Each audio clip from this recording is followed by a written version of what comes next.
meeting on Monday, September 7th, 2024. In the boardroom of the Cypress-Fairbanks Independent School District, Mark Henry Administration Building at 6 p.m. I'd like to welcome both our audience members and those viewers online. The board is here to set goals, review reports, approve budgets, contracts, and personnel appointments, and establish policy for the district. It's not the board's role to handle the day-to-day operations. That responsibility lies with the superintendent. This is a business meeting of the board of trustees held in public, but not a public meeting. Audience participation is limited to designated times for agenda comments and also agenda-related comments. We ask for cooperation in ensuring that meeting runs in an orderly and efficient manner, as outlined in the board policy. Disruption of the meeting by any person, including audience members, is not allowed and will be addressed by the board president or council. Persistent disruption can result in removal from premises and in some cases may lead to legal consequences, including arrest. If disruption, individuals may be asked to leave the gallery and move the meeting to the overflow area. Board members have received materials related to tonight's agenda ahead of this meeting. Agenda items may not be handled in the order received or on the agenda. If the board determines a need for a closed session during the meeting, it will be done in accordance with section 551.071 through 551.084 of the Texas Government Code. Tonight's proceeding is being broadcast live on the district website and available for viewing afterwards. For the video to reflect clearly, please refrain from speaking while others are talking and keep your cell phones turned off or on silent. Thank you for joining us this evening and your continued interest in the Cypress-Fairbanks Independent School District. Tonight we have Grace Hanley from Representative Oliverson's office. Thank you for being here. Patrons who have registered in accordance with guidelines and the agenda of comments prior to the board's decision of a related item. The Texas Open Meeting Act prohibits discussion of any complaints against public officers or meetings in open sessions. Such comments will be heard in closed session and may be arranged by the agenda. Patrons who address the board during participation or any non-agenda matters of interest, these rules may apply as well. Please note the board members may not respond to public comments, does not imply agreement or validation of those comments. Participation should be aware that any public comments are not protected under claims of defamation or invasion of privacy. For detailed instructions for registering to speak, please visit our website. Patrons registered to speak this evening, please come forward when you see your name on the screen. When your name is called, move forward to one of the seats reserved in front. When you approach the podium, you'll see a timer on the monitor in front of you. You'll be given warnings at 30 seconds and 15 seconds to wrap up your comments. The total speaking time will depend on the number of speakers registered tonight. Pastor Wilry, I'm going to butcher your name, I apologize. Cormier is a newly installed campus pastor at Fallbrook Church, Cypress, Katy. Pastor Will is passionate about preaching the gospel, fostering spiritual growth, and building support among church community. He and his wife, Erica, have 4 children and 1 granddaughter. Thank you for being here tonight and supporting Cypher ISD. Before the invocation, I'd like to introduce our Cypress Ridge High School Air Force Junior ROTC cadets who are performing our color guard. Carrying the U.S. flag is Cadet Alicia Dorsey, the U.S. Coast Guard Cadet Xavier Rockadon. Carrying the Texas flag is Cadet Amy Molina, and the Texas Cadet is Alexander Espano. These cadets present the colors under the direction of Senior Master Sergeant James Core, retired U.S. Air Force. At this time, I ask you to please stand for the invocation and the Pledge of Allegiance.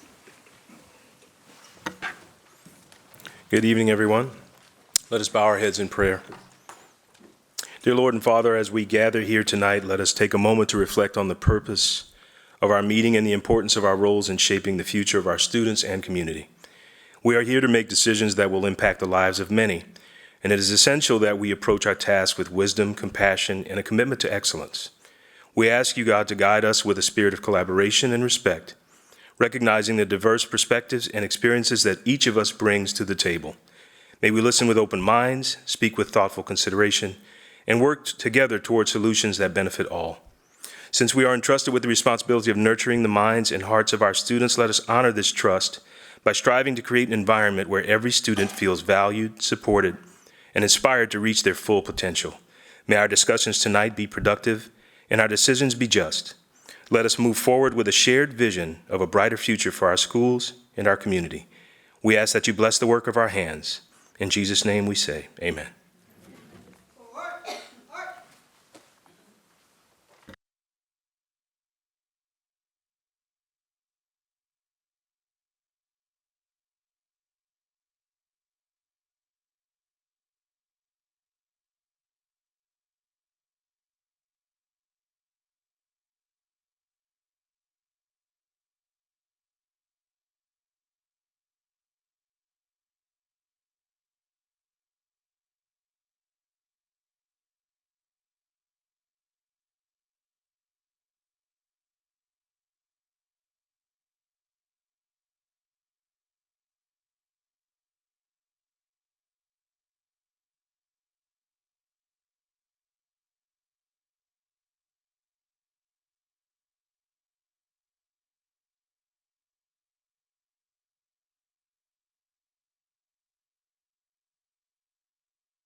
Thank you. You may be seated.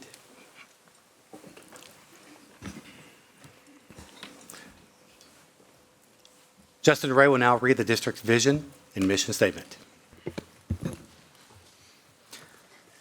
Our vision at CFISD is formed from the acronym LEAD, to learn, empower, achieve, dream, LEAD. Our mission is to maximize every student's potential through rigorous and relevant learning experiences, preparing students to be 21st century global leaders. We'll now proceed with the remarks and announcements portion of the agenda. The superintendent will make remarks and announcements regarding the honors and achievements earned by staff and students of recent weeks and provide information on district and community events. Dr. Killian? Thank you, Mr. President. This month, September, produced some great moments. Please enjoy the September recap video highlighting how our students brought out their best and our staff brought out their best, keeping us on the path to amazing.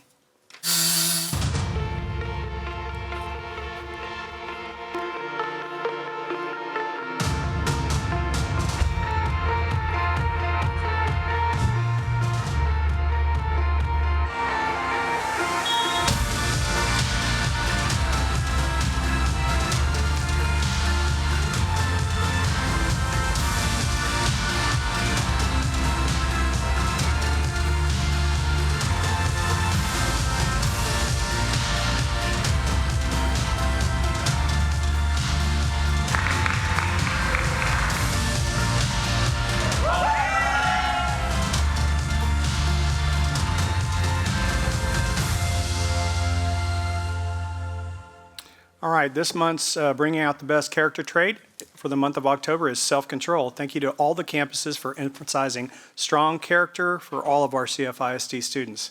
So this month we have a number of wonderful things to recognize, but I wanted to start off with our National Merits semifinalists. 23 CFISD seniors representing 6 high schools were confirmed as semifinalists in the 70th annual National Merit Scholarship Program. The 23 semifinalists are among 16,000 students throughout the U.S. who placed among the top 1% of approximately 1.5 million students who entered the merit program by taking the PSAT during their junior year. Congratulations to all of the semifinalists, but especially to our 23. The college night. Last week on October the 1st at the Berry Center, our wonderful staff hosted a wonderful event where we had over 200 folks that were all colleges and universities, military and technical schools that were recognized and had an opportunity for our staff and our students and our community members to come take a look at what they had to offer. It was a wonderful event, and we really appreciate everybody that put in the effort to bring in that many different groups for our kids. A couple of recognitions this week, also for the day and also for the month. So the Texas Education Human Resources Day happens to be this week. Governor Greg Abbott has proclaimed this Wednesday, October the 9th, as Education Human Resources Day, a day to recognize the importance of human resources professionals in education and celebrate the impact they make on students, educators, and schools. Thank you to all our HR staff for their efforts. It is also Hispanic Heritage Month. National Hispanic Heritage Month is observed from September 15th through October 15th, celebrating Hispanic cultures and contributions. Please enjoy this video featuring one of our outstanding principals. Hello, I'm Yvette Garcia. I'm the principal at Bain Elementary. I had an uncle who was a pharmacist, and he went to U of H, and he kept telling my parents, your kids need to go to college, your kids need to go to college. We don't have enough Hispanics going to college. So that's what pushed us. It was a challenge growing up, but I think had I not had that push from my parents, and I guess that's why I became an educator, because I feel like I'm the advocate for the children here at Bain. Title I campuses, that's my passion, because I think we still need to push our kids, and our kids deserve the best of the best. It doesn't matter what color skin you have, they're all going to be treated the same and get the same respect and get the same education that Cyfair has to offer. In CFISD, we celebrate Hispanic Heritage Month. Speaking of principals, it is National Principals Month, and I want to thank each and every one of our dedicated campus leaders for their incredible work that they do every day leading our schools. Just a reminder, you can nominate a principal for recognition by clicking the hashtag #ThankAPrincipal graphic on CFISD homepage. And I know we have a number of principals here today, and thank you very much for your work. Just a reminder that Monday, October the 14th is designated as a student and staff holiday. And National School Lunch Week is October 14th through the 18th, celebrating the National School Lunch Program that serves nearly 30 million children every day.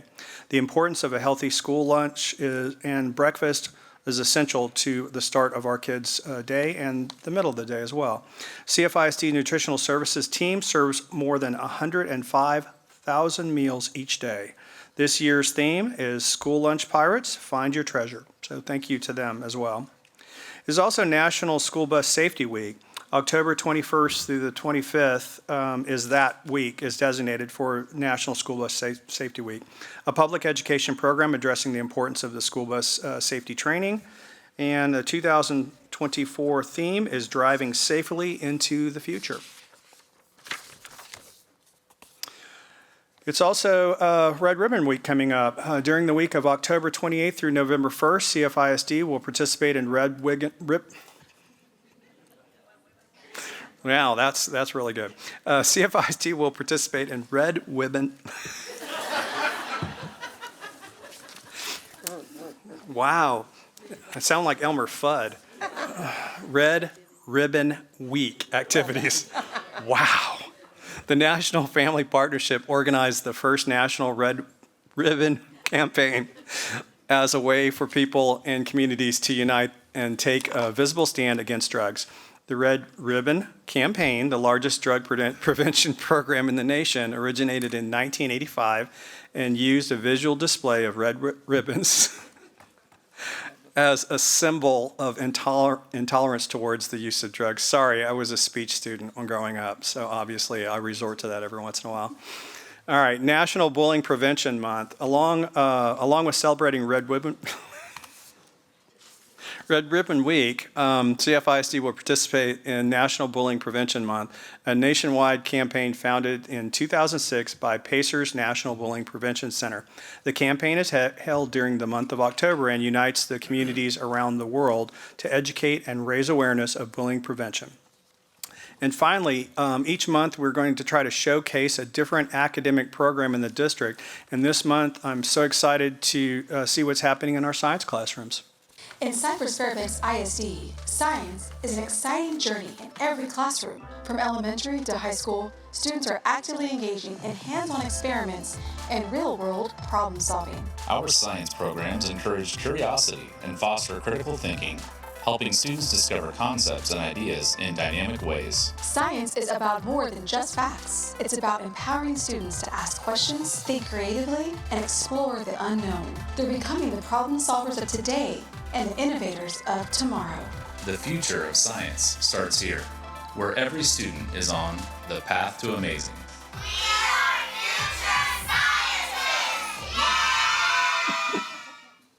That's cool. Thank you so much, Mr. President. That concludes my report, and I will get reteach on ribbon, apparently. So. Moving on to recognition portion of the agenda. The board recognized CFISD campuses earned overall attendance rate of 95% or higher for all the 6 PIMS reporting periods in 2023-2024 school year, as well as campuses increased their overall attendance rate by more than 1% for the 2023-2024 school year. Can I ask Natalie and Justin to go down with the first group, and then Lucas and then Christine go to the second group, please. Good evening, Dr. Killian, President Henry, Board of Trustees. On behalf of the Student Services Department, I thank you for this opportunity to recognize 11 CFISD campuses whose outstanding efforts helped students and their families build strong attendance patterns, which resulted in an increase in their campuses' attendance rate. The first 7 campuses were recognized as district attendance champions for every reporting period during the 2023-24 school year. So please join me in recognizing the following campuses. Anthony Middle School,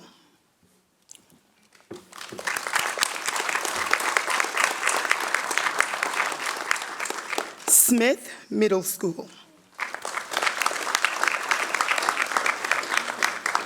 Sprague Middle School.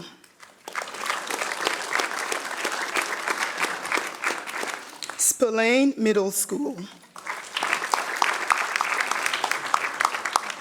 Hamilton Elementary School. Grinnell Elementary School.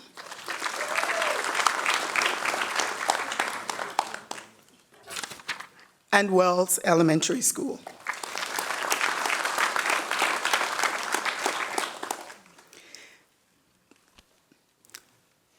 These principals represent their respective learning communities, both staff, students, and parents whose commitment to strong attendance patterns has previously been noted in our weekly Tuesday updates and on the district's social media. Tonight, we're very thrilled to have you help us publicly recognize them. Through their efforts, they met or surpassed the district's attendance goal of 95% student attendance for all 6 PIMS reporting periods last year. So once again, please help us congratulate all of them. We're very proud of you.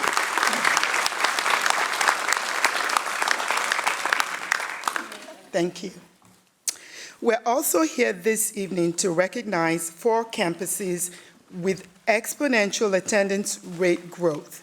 These campuses analyzed data, identified trends, and created plans and interventions. Their efforts increased their overall attendance rate by more than 1% for the 2023-24 school year. So I'm going to ask that you please join us in recognizing Cypress Park High School with an increase of 1.03%.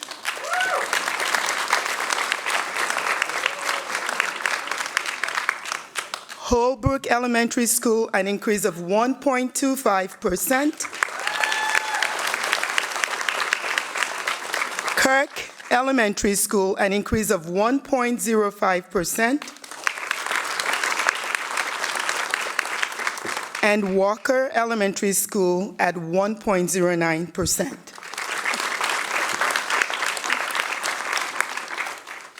These campuses showed great effort in helping students and their families build strong attendance patterns, and this resulted in the increase in their campus attendance rates. So we're very proud of them. Once again, please, another round of applause for them.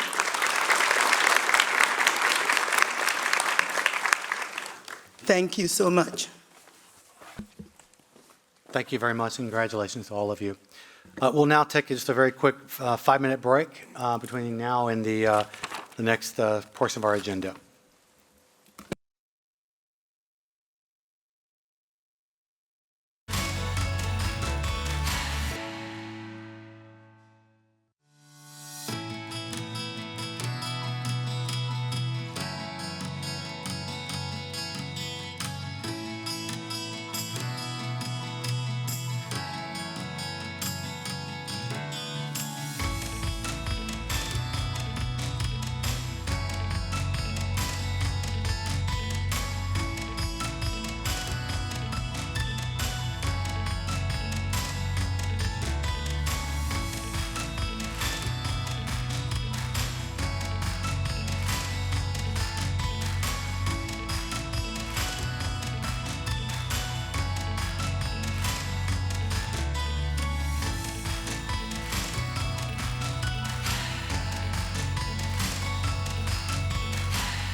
I'll look. Okay. 3A, the board members may make comments during a portion of the agenda regarding student achievement, district progress, data, community input, and concerns, observation of school visits, meetings and conference attended, district and community events, initiatives, or other continuing education. Board members may not take action on any items discussed.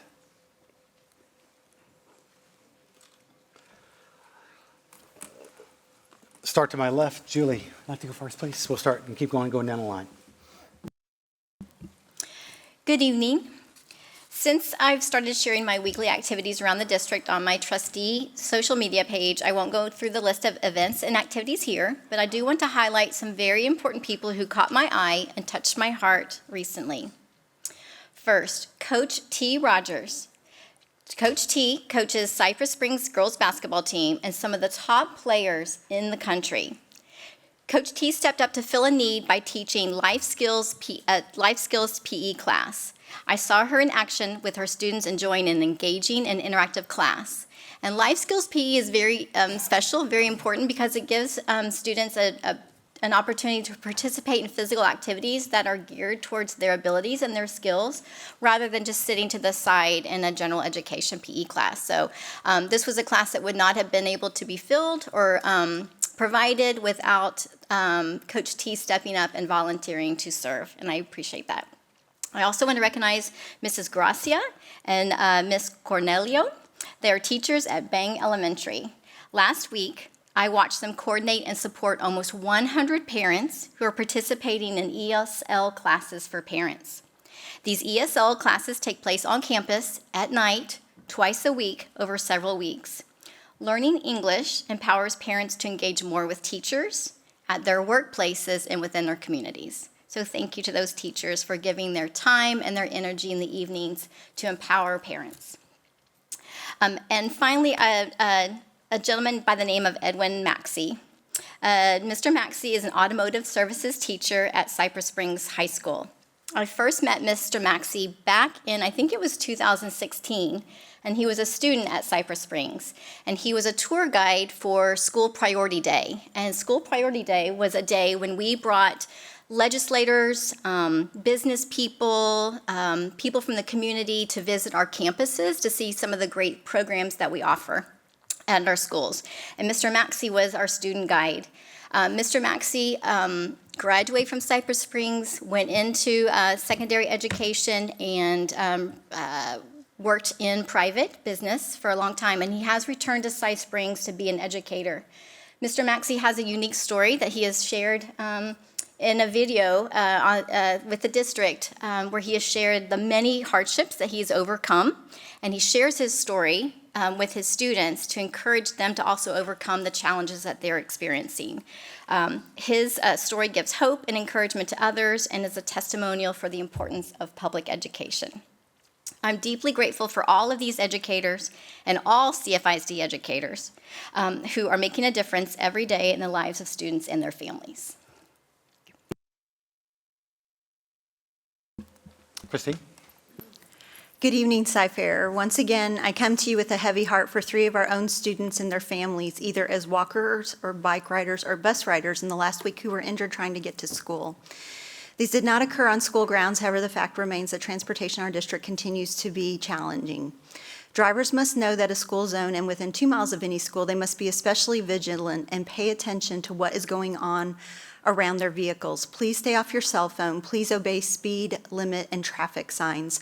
Please yield to pedestrians. Please watch out for our walkers and our bikers, our school bus riders, and our bus stops. I know our budget cuts have caused multiple issues. I know we are short on bus drivers, and I know we're short on funds. Those issues don't deny the fact that our students have been hurt by the recommendations and decisions made by district personnel and the Board of Trustees. I mentioned safety as a top priority for me, and I do believe that the district embraces that as well. My husband was hired by a company 28 years ago that took safety very seriously. All of the employees were required to back into their parking spaces for their vehicles because it is a proven fact that by merely backing in, it provides the ability to pull forward and pull out and almost see everything with a clear line of sight, which minimizes accidents and harm. I believe our district should practice this as well. Since safety is a priority, we need to make sure we address these items that we have control over, like budgets, busing, staffing, et cetera. We as the board have the ability to address them, and I believe we need to do so. I had emergency surgery last week and have been out of commission a bit. I am recovering, and I thank you for your prayers, your well wishes, your meals, text, and phone calls. I had the pleasure of recently visiting Andre Elementary Leopards with Principal Carmen Lozano, Melissa Taylor, and Nicole Carroll and their staff. Principal Lozano is most proud of her students who love to learn on Aggie Avenue, Baylor Boulevard, and Longhorn Trail. Also, the staff is so unique and student-focused. They have a culture of excellence and are proud to feed into the Cypress Springs High School and have a great relationship with them. I also was blessed to meet at Anthony Middle School, the Ravens, with Dr. Vivian Bennett, Courtney Ferris, and Laura Alexander Wilson. And their school has a culture of excellence and greatness. They do what's best for kids and preparing them for the future.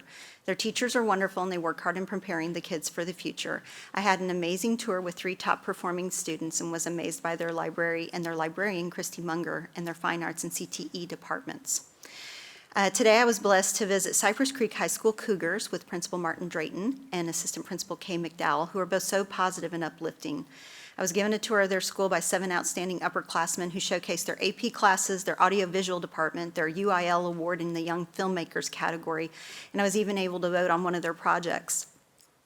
I also saw math, language arts, athletics, and the PALS class. I believe I was able to witness the largest homecoming mum I've ever seen. I think it qualifies for the Guinness Book of World Records. It wasn't a joy to see our schools in action and how they're making a difference in our students' lives. I would like for us to do better, and I say well done to each of our schools. Thank you. Natalie? Thank you, Mr. President. Educators are such valiant frontline public servants. They're friendly, destiny-driving, purpose-building faces. They're the frontline in our classrooms and schools, servicing our why, our students. And so I just want to say that you're seen and appreciated. October is a really tough month in schools as the rubber hits the road with grading, assessments, discipline. So I say to our educators, stay tough and remember your why, and then also communicate your needs. We have a committee that's dedicated to the idea of recruiting and retaining the very best talent in our district. And you'll hear a report shortly aimed at doing that. And so we have formal ways of hearing, but any informal way as well. We just want to get feedback to make sure we're the very best place for teachers to teach, our students can learn. An example of this as we dedicated Bird Elementary. What a beautiful celebration of a beautiful human who's touched kids, who is the epitome of this educator spirit. The young teacher who led me around on a tour of the building, she's a kindergarten teacher and she loves her job. And she was saying that she was the lead mentor on the campus and how the new teacher mentor academies are really making a difference as new teachers come in and are being prepared. So I want to highlight that as something that's amazing that's been presented at the Teacher Ad Hoc Retention Committee, but great work. And that's the kind of feedback that we want to hear. It's like what's working on the ground, and that's wonderful. I'm in pink for Breast Cancer Awareness Month. My auntie Pinky was my all-time favorite. She did lose her battle to breast cancer. But we're also so blessed to be in this fine city with a fine medical center and some of the finest care. So many people can overcome breast cancer. So I do ask you to please take time out of your busy schedule and do an exam or a mammogram to make sure that we can win the battle against breast cancer and make sure that it is crossed out. Today I also hold the memorial of the anniversary of the attacks of the innocent people in Israel 1 year ago today. No innocent people, no innocent children deserve to die. Congratulations to our HR staff for your incredible work, hiring the very best teachers and leaders and paraprofessionals and drivers and all of those. We did see in the report last Thursday that we have a lower teacher turnover rate than the comparison group of school districts that we were compared to, and that should be our aim. We would like it to be 0. So we work each day to make ourselves the very best place to work. We also, speaking of food, Susie and our nutrition department, I don't know someone more passionate about their job in this whole district. And that lady is about feeding healthy meals to students, breakfast, every creative way we can to make sure kids are eating. And so I want to extend appreciation to her and her staff on this National School Lunch Week.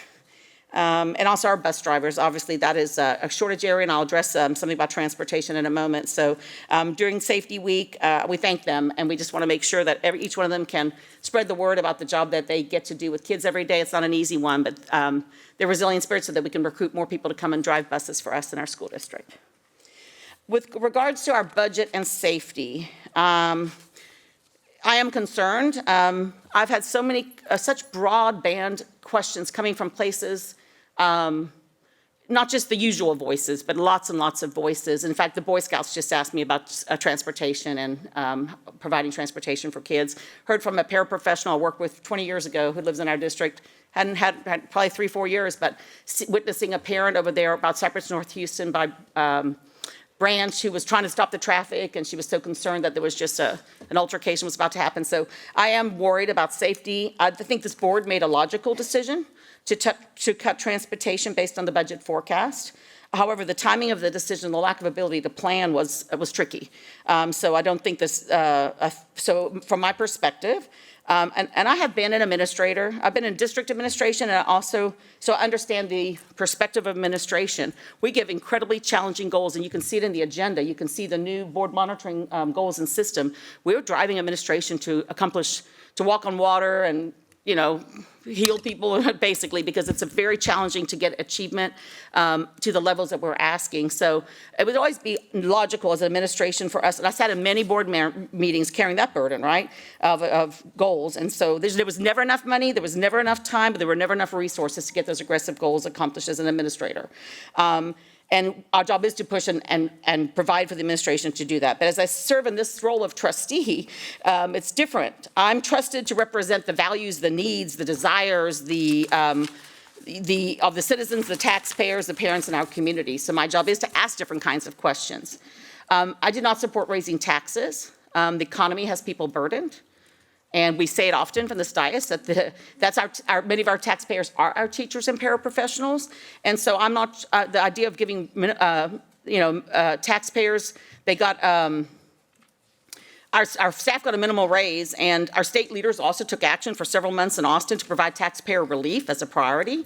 Because they understand the economy. I also understand, though, that we're in a precarious position in budget planning for next year. I cannot support raising taxes this year beyond the current tax rate unless we are able to meet an immediate need for safety for our school district this year. So I would be, the bus cuts were implemented too fast. I would support raising the taxes to the full 2 pennies of disaster pennies. If the 4 million or so could be taken out of the 33.9 million this year as a one-time thing to provide transportation to reinstate it. It may not be possible the next year, that budget situation, but this is 1 year dollars for 1 year pennies, and I would be in support of being able to, I had said I would work on the 1.08, which would need no tax increase for citizens. But I understand most people that I talk to are saying we would pay $10 more, we would pay more taxes if it meant, because everyone's concerned, from every senior citizen, every voter, everywhere. And so I would support raising the 2 pennies if we could. Now, the dollars that are raised by the disaster pennies have specific use.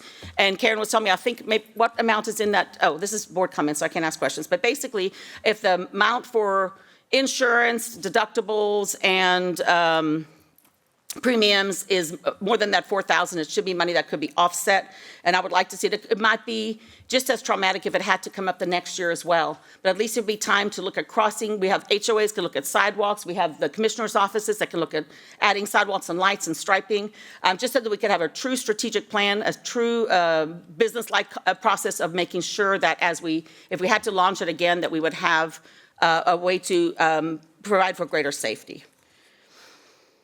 And I would, obviously, administration has, and this is, it has been very hard to hire bus drivers, and it's been for years. I've worked in Alief, Spring Branch, here, and guess what? It was always hard. It's been for years. So I don't know that even right now with the budget money we'd be able to hire, but we would just say hire as fast as you could and start with the most treacherous paths that are the ones with grass, longest, fastest speeds, like clocking people doing 60 miles an hour. I would just say we just tried as best we could to get it filled, and we tried to recruit drivers as fast and hard as we could in order to provide for safety.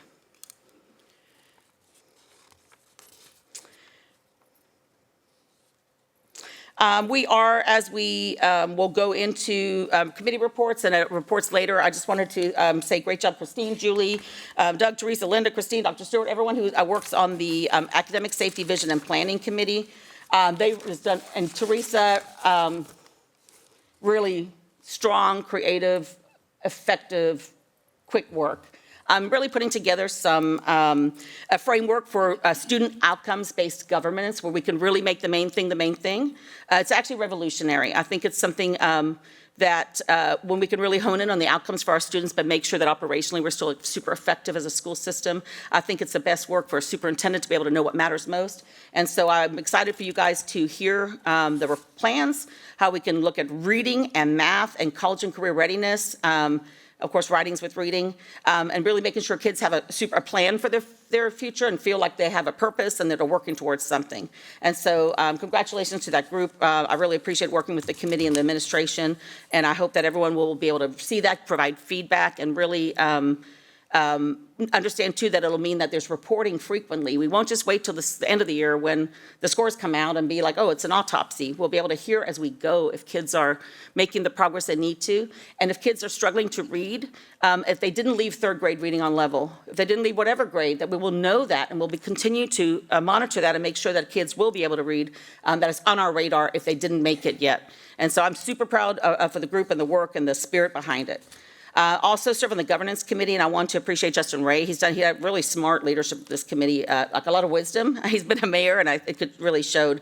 But anyway, those will be presented later tonight, and I think that they're I feel like the focus there is smart to see how can we get dollars in very specific ways. If we're not trusted exactly because spending in education continues to go up, but outcomes don't, is in general, if that's the supposition, we saw that we're the strongest in the region in the Thursday reports. But if that's the supposition, then we need to go ahead and ask for the specific kind of dollars that no one can ask for. I mean, no one can argue with that are needed. We've seen the increased expenses for special education students, for example, and guess what? Our numbers are higher because the federal government responded and dyslexia became special ed. So there are very practical ways our state can help us. And so I appreciate the leadership on that. And they will help us basically to be able to focus on those student outcomes. It does take money to educate kids. If a kid can't read, it takes a person sitting in front of them helping them. And so we will need the funds to make sure we can meet our aggressive goals, to make sure our kids leave schools employed, enlisted, or enrolled. I believe in our amazing school district. As the reports given Thursday night show, we are the very best in the region, and I would suggest the best in the state. And we're focused on instruction. The dollars showed that.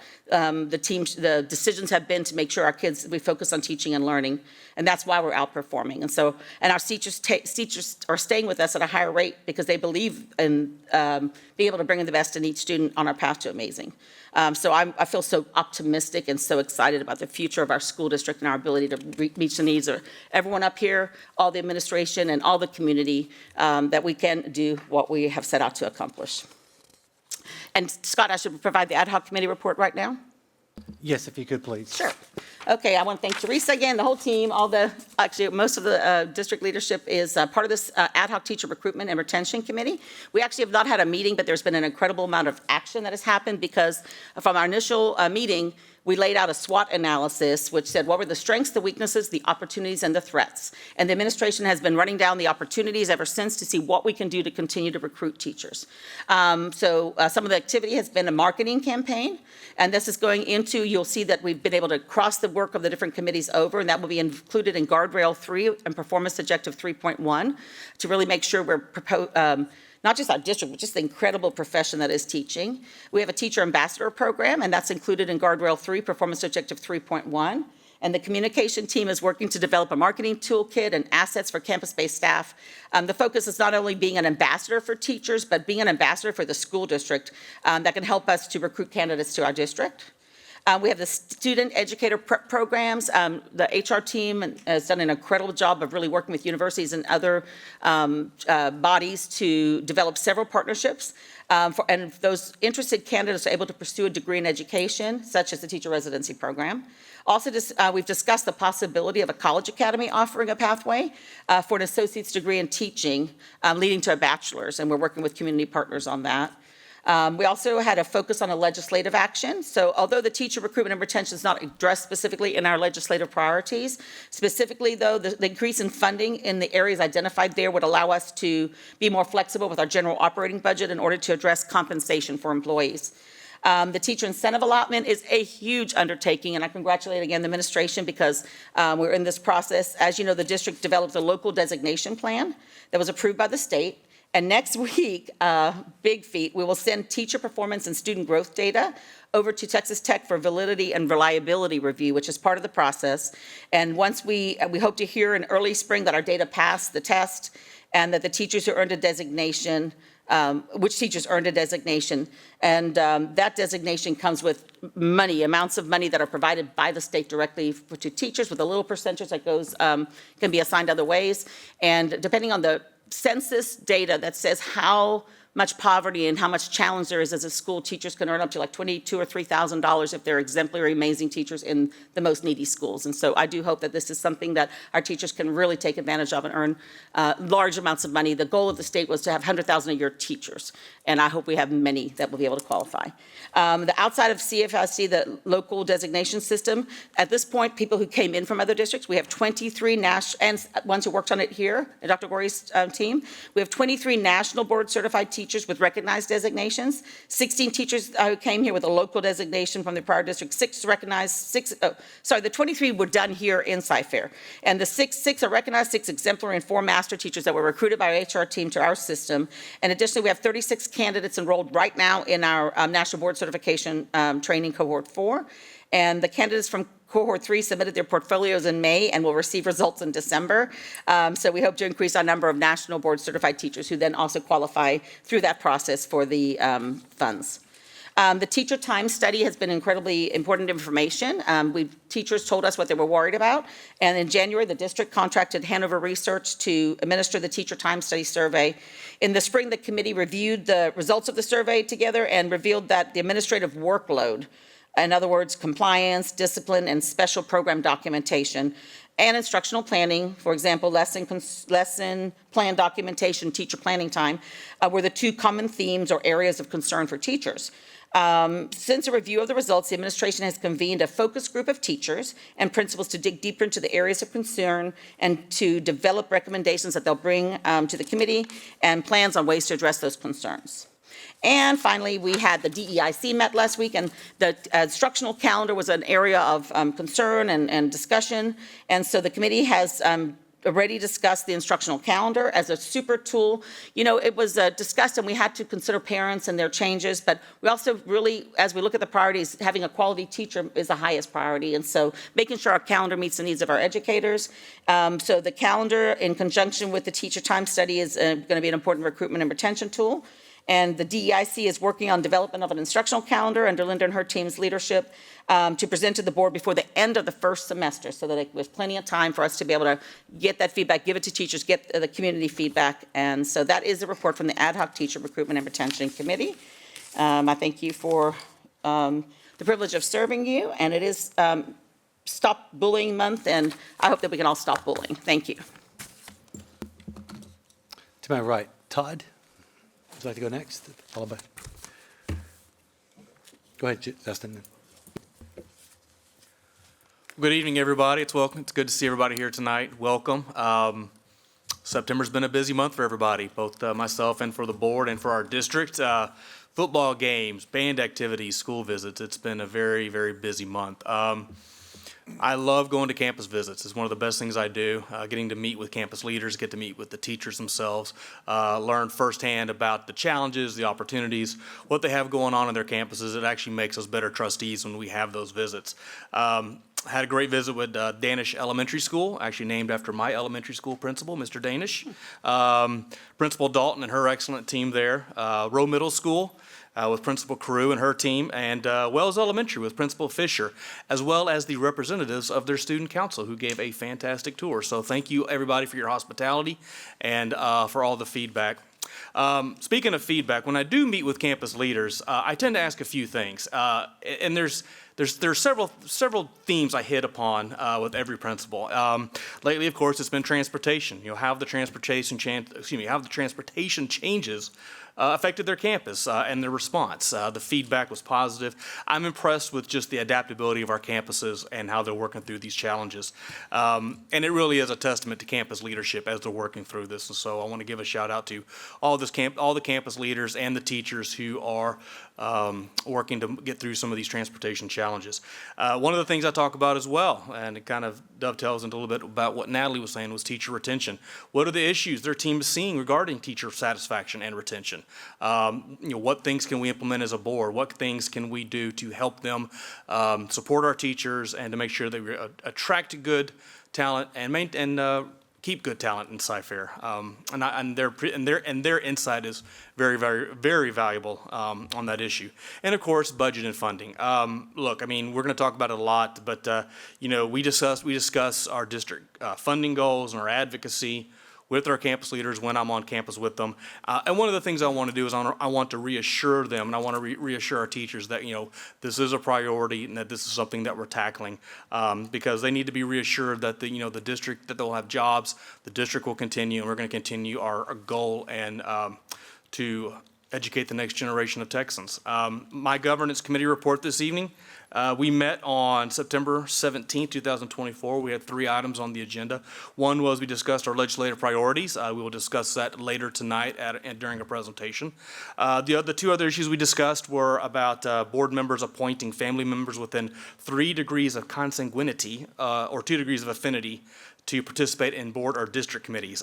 Basically, the governance committee decided, we looked at the pros and cons of it. The committee determined that, spouses or adult children or grandchildren, they're independent, they have rights as well, they're taxpayers. Some of them have important experiences that could be used on committees, and so we did not need to be any changes on the board operating procedure on that issue. The other thing that we discussed was about board members being focused on business at hand during meetings and generally refrain from using their cellular devices to communicate with third parties during meetings. We discussed that as well. We discussed the need for the provision, and we determined, that some trustees have children, spouses, and their parents, and we may need to be in contact with them briefly during the meeting, and it's not really feasible to prohibit that. And so trustees can monitor themselves, and there's no need for this oversight or rule in the board operating procedure. That's the end of my committee report and the end of my comments this evening. Thank you. Thank you. Lucas? Thank you, and welcome to this October's regularly scheduled school board meeting. My heart goes out to the families whom have had children hurt recently. It's a horrible circumstance. I wish you all a quick recovery. During the upcoming legislative session, we will be advocating for our community to increase funding and seek to address transportation concerns. Regarding my report on the Finance and Operations Committee, we reviewed the efficiency audit findings that the community saw on Thursday night. We also reviewed the disaster pennies presentation that the community saw on Thursday night. We discussed likely questions from the board that would come to the staff and the cabinet and presenters, and better prepared them to respond to questions from the board. The community as a whole saw largely the exact same presentation that we saw in subcommittee, you witnessed and saw on Thursday night. That concludes my comments on the Finance and Operations Subcommittee. Regarding school visits, I had 2 planned school visits scheduled for this past month, and then one that I was going to tag along with Christine on for a 3rd. All of those school visits needed to be rescheduled, so 2 of those will be rescheduled for this current month, and then when Christine can reschedule for the 3rd one, I'll do my best to attend then as well. For this current month, I have 4 school visits planned, and so as Justin said, I love attending our schools because that's when I learned how to do a better job as a trustee. I learn about the teams, the culture, what our communities are, how they interact with those schools, because every school is a little bit different. And I always take away from it the things that, as a board, the things that we can focus on, how we can improve our capabilities for that school and help them reach their communities and support their teachers and their students in an incredible way. So that will be my focus, and I look forward to that opportunity. From an event standpoint, I attended multiple football games all over the district. At those games, it's a great opportunity to speak to community members. I always make it a point to go speak with the band staff. I was able to congratulate Dr. Contreras on his very first homecoming game. He was very excited, as he should have been. The students and the families were also just beside themselves, so I know that he was proud. I wasn't able to say this while he was here, so congratulations, Dr. Contreras. We also had the Byrd Elementary dedication. That was an incredible experience. Congratulations to that family again. I also had the opportunity to complete my annual training at TASB. I also attended college night. And so college night was super fun. It was packed. We had assistant principals, principals, we had staff all over the place. We had so many colleges and military branches and academies represented. It was incredible.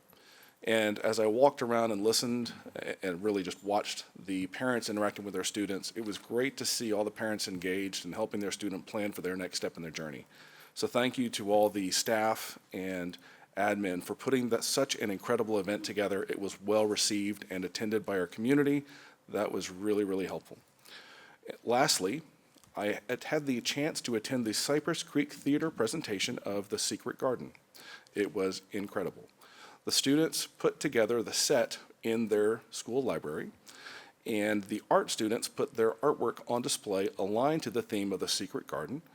And so you had this entire presentation combined between the theater set itself, the artwork that was on display. The students brought the show to life. So congratulations again to the students. Congratulations to the art students. Many of you received emails saying I was interested in your pieces of art, so please email me back. Thank you to the theater teachers, Timothy Estelle and Chloe Schroff, as well as the art teacher, Erica Scheiken. Your students were passionate in putting forward excellence. Thank you for bringing out our best. That concludes my comments. Todd? Yeah, I just wanted to highlight the principals and staffs of the actually ALC West, Kayla Middle School, Cy Ranch High School, Pope Elementary School, and Keith Elementary School as well. First, had a great conversation with Derek Crowder when I visited with him. Great information, got a lot of good feedback. We had a really good back and forth as far as, hey, what do you say to some of these parents that say maybe we should have another ALC, and his feedback was, I think we need another Broadingham Center instead of another ALC. So he kind of told me about some of the challenges that some of these kids have with just needing a more structured environment. So just something to consider moving forward. Kayla Middle School, great visit with those guys as well. Joshua Carroll, just top-notch principal. I don't have anything but positive things to say about the staff. I mean, they've got great energy, and they just love what they do, and they love working with our children. Dr. Mike Manis over at Cy Ranch High School, great visit with his staff as well. Sorry, I mean, for the principals that are upcoming that I meet, once I get to talking, you're not going to get me out of there in about an hour. It's going to usually take about an hour and a half or two. So I appreciate the staff and being so hospitable when I visit. Katie Herrera at Pope Elementary School, where my boys attended. She's been there since Pope Elementary opened up in some form or capacity. Great job. Very impressed with the staff out there as well, as always. And then also Keith Elementary School, Julie Clements. Nothing but positive things to say about the staff as well. And thank you guys so much for your hospitality and just for the conversation. Very, very appreciative of that. I also want to give, in the interest of time, I want to kind of cut this down a little bit. I wanted to give everybody a little bit of an update on our transportation department, and just still let everybody know we're still hiring folks. Our CDL staff right now, we're still down 53 CDL bus drivers as of today, after talking with Matt. We've got 2 non-CDL driver positions available. Those are usually the easiest to fill, so if you know somebody, those are the ones that are driving the shorter, like white vans for those kids. And over the last 2 weeks, I just want to let everybody know as well the challenges of not just dealing with the shortage of drivers, but also dealing with 50 to 67. In the last 2 weeks was 50 to 67 absences per day. So when we say we're short on drivers, we're also not taking into account the number of people that are calling in on a day-to-day basis that other people have to pick up that their job duties. So just wanted to throw that out there as well. And also, there's going to be a few things from time to time that I address in the media. A lot of times, I mean, it would take forever to address all the inaccuracies that some of the things that are being reported out there. I'll just say this: our ridership is down a total of approximately 12,000 kids this year. So again, I think there was a much higher number that was reported in the media. Again, we don't want we're dealing with a situation where it's a funding issue, and even if we had the funds right now, we need more bus drivers. So just wanted to throw that out there as well. Whether you're attending football games, if you've got a member of your, a student in the band or drill team, cheerleader, great time going out and visiting and seeing all the football games, and visiting just with the staffs and the students, and just seeing the energy, just feeling the energy, just being at the Berry Center, or if you have an opportunity to go to Pridgeon Stadium. So I would encourage everybody to get out there and support your local team or your local high school. So in the interest of time, I will be letting everybody know I was waiting on some additional photos to highlight those staff visits that I had. I got those today. But I also want to let everybody know I'm going to be actually opening up another X platform account where I can just focus on Cy-Fair. Unfortunately, in some of the other platforms, there's some, maybe some shadow banning or something going on. So I just want to let everybody know I'm just going to kind of focus on the X platform moving forward. But other than that, I appreciate everybody being out here, for the audience members that are here, and audience members that are listening at home. Thank you. Before I conclude the board comments, any other committee members would like to give a brief summary of their report? I have a brief summary. This is an update on the chapters that were omitted this spring. We're in the, Dr. Macias, thank you for this information. We're in the final review of the last unit of the new material in the fall. The teachers have been receiving the materials throughout the fall, and all new lessons required for the spring semester are completed in draft form and are in the review process. So for health science, theory, and clinicals, all lessons have been taught this year. Earth systems, all new lessons have been reviewed, and teacher training will occur in February. Environmental science, all new lessons were approved and taught in September, with units finishing this week, no additional lessons needed. And biology, all but one of the new lessons have been reviewed and approved. The remainder of the lessons will be reviewed in October to be taught later in the school year. That concludes my report. Thank you. Good evening, everyone. Again, I'd like to first extend my thanks to the principals, staff, and students who warmly welcomed me during my visit to Carpenter Center, Hamilton, Joel, and Hoover. These visits truly highlight the incredible work happening in our schools, from innovative teaching to strong sense of community. It was a pleasure to witness firsthand the dedication and commitment of our educators and our students, and I'm very grateful for the time they showed to showcase their excellence in education. I also want to take a moment to recognize all of our guests who attended our recent special event football games in our community room. It was a joy to celebrate along first responders, feeder principals, and our transportation and customer care teams. Events like these represents our district's commitment to fostering relationships and building a community that values collaboration and shared success. I look forward to many more opportunities where we can come together and celebrate and strengthen our district. I want to also emphasize the critical role of vision in school governance, inspired by a theme of Speak with Vision from a presentation I received last week. Vision is a lofty statement. It's a driving force that shapes our decisions. It sets our expectations for student outcomes and steers our direction towards meaningful progress. Research shows that when a school board prioritizes vision, it directly influences student achievement. It was stated in our training that the single most important tool a school board needs clearly defined and articulated vision. Our role as school board members is to ensure the district's vision becomes the cornerstone of every decision we make. We'll keep this at the forefront. We'll move towards making millimeters of progress in a million directions, to making a mile of progress in focused directions. To do this, we have to express our vision through action. We have to explain it simply so everyone understands. We have to extend it relentlessly to every corner of our district. We have to expand it by telling stories and support it, and exemplify that in personality in everything we do. Let's take an opportunity to be stewards of our district's vision, ensuring it empowers not just our students, but also the generations to come. Together, we can create a culture where every decision, from budget allocation to hiring, is aligned with that vision in a driving transformable learning and student success. And just to give you a peek, our December Team of 8 will be about vision coming forward. Sounds good. We'll now proceed with the citizen participation portion of our agenda, and we'll turn over to our board secretary, Justin Ray, to continue.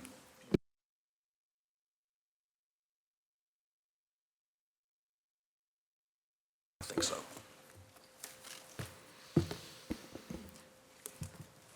Per BED local, patrons may address the board during the regular board meeting under citizen participation on any matters of interest or concerns that are not posted agenda items. Individuals may only register to speak one time per meeting and must register in advance. We have 19 speakers this evening. One will be in closed session. Each speaker will be given 1 minute. Our first speaker this evening is Jennifer Chenette. This is America. We are entitled to our opinions, even when they are outlandish and dangerous. For example, there is porn in our school libraries, vaccines are bad, CRT is taught in elementary school, there's kitty litter in the bathrooms. Climate change isn't real. Hello, Hurricane Helene, and over 200 deaths, including a new mom with her twin babies who were only a month old. They lived 300 miles inland from where the storm made landfall. And Hurricane Milton is rated as a Category 5 right now. But let's not teach our students about this. Just the other day, someone posted about 9/11 being an inside job. Are you kidding me? You know what these opinions show? A lack of education, a lack of critical thinking skills, a lack of common sense. And people are tired of it. They are tired of the lies, faux outrage, fear-mongering, and hate. We have a choice in November. Let's vote for progress, facts, science, history, intelligence, decency, morals, and common sense. Jenny Winkleman. My family decided to move back to Cypress after a brief stint in California. We moved back for 2 reasons: our amazing friends community that we made here, and for the excellent schools in CFISD, specifically Rennell and Dr. Akers.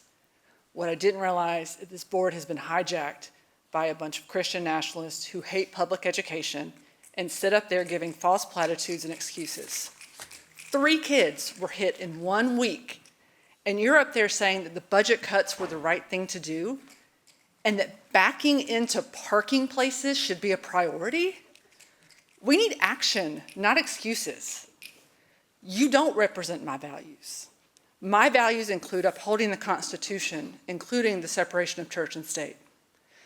Honest and approved education about vaccines and climate change, and letting parents make the decisions about the books their kids can read, not you. I keep seeing new construction in Cypress saying... Your time is up, ma'am. Please conclude your comments. Our outstanding CFISD now, and I laugh. You were destroying our education. You were destroying our Please wrap up your comments. Your 1 minute is over. If you want a Christian education, please go wrap up teach your at a comments. Thank you. Christian school. Dr. Tara Cummings.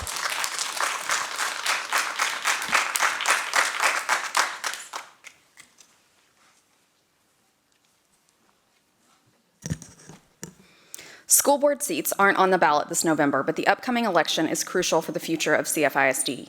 Abbott is holding public education funds hostage in a desperate attempt to force legislators to pass his voucher scam, which some of our trustees have supported. To resolve our budget crisis, we must elect state lawmakers who will stand up to Abbott, reject his voucher bill, and raise public ed funding to sufficient levels.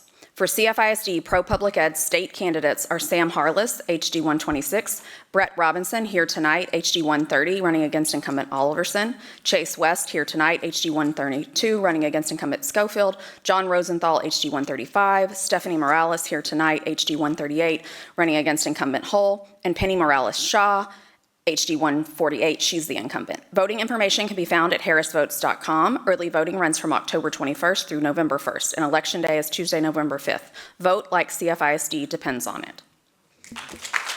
Chase West.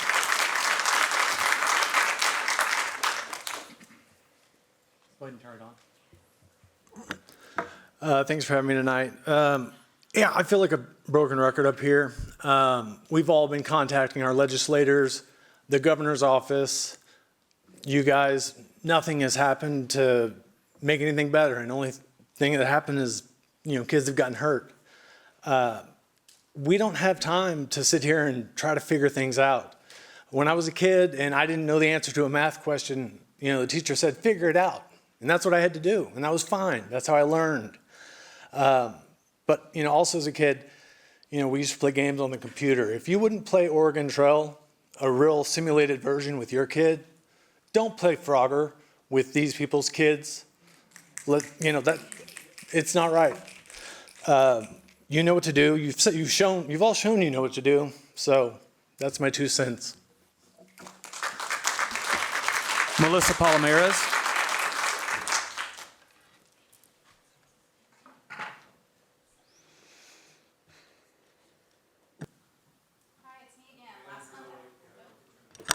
Hi, me again. Last month, I was put into a closed session against my prior knowledge. I got legal counsel after seeing so much threatening wording from this district about speaking in front of the board.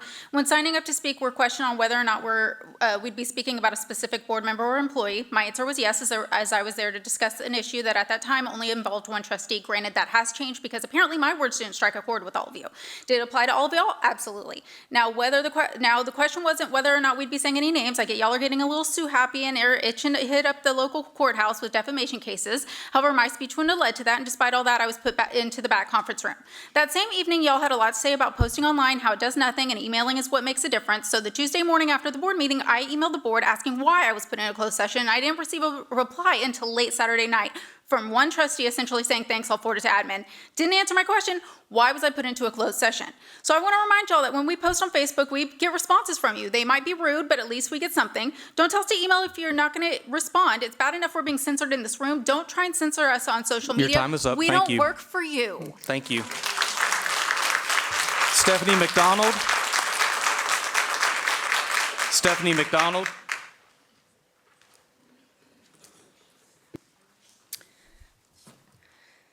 Good evening. I'm a parent of McGowan Elementary. Last week, one of our fourth grade students, Ozzy, was one of the multiple students that was struck by a vehicle on her way to school. I know this issue stems from public school budget crisis, but we must advocate for our children and demand more funding from the state. It's crucial that our leaders unite with the community, prioritize public education over their personal political beliefs, and ensure that our students and our schools receive the support that they need. Your duty is to make bipartisan decisions that prioritize safety and learning for all shareholders. As a former school administrator myself, I recognize the tough decisions that schools must make, but we urgently need our buses back. Our infrastructure here is not equipped to safely handle hiker-bikers. In fact, McGowan didn't even allow hiker-bikers because of safety concerns until this school year when they were forced to accommodate walkers due to the lack of buses. In the meantime, I ask that the district revisit the criteria to declare roadway hazardous. Specifically, Tuckerton, West Green, Fry, and Mason should all be considered dangerous roadways, and students should have access to a bus. We owe it to students like Ozzy and the other students that were hit this week to reconsider the bus cuts. Thank you. Your time is up. Your time. Thank you. Jared Hostetler.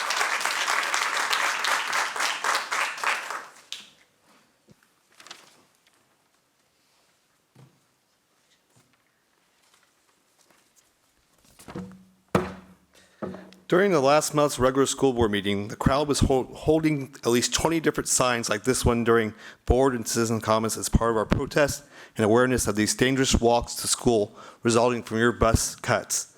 CFID's online recording of board meeting normally shows the audience in between speakers during board and citizen comments. It did 24 times in August and 36 times in June. During last month's meeting, the audience was holding signs and was shown 0 times. There was 0 times to hide the signs from the public. Thank you for showing a hard proof of how transparent you are trying to be. You censored books, science chapters, teachers, and now you censored citizens. 4 children have been hit by cars in the past month as a result of your decisions around bus cuts. Maybe one of the drivers who hit the children would have seen these signs and been more cautious. We will never know because you chose to censor the signs. Stop playing PR games and focus on the safety of the children. Your time is up. Thank you for your time. 3 days. Thank you for your time, buses. Cheryl. Thank you for your time. Let's be amazing. Cheryl Leal. Cheryl.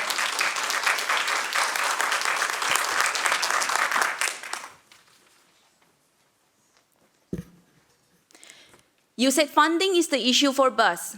Parents have suggested a paid bus service more than 2 months ago.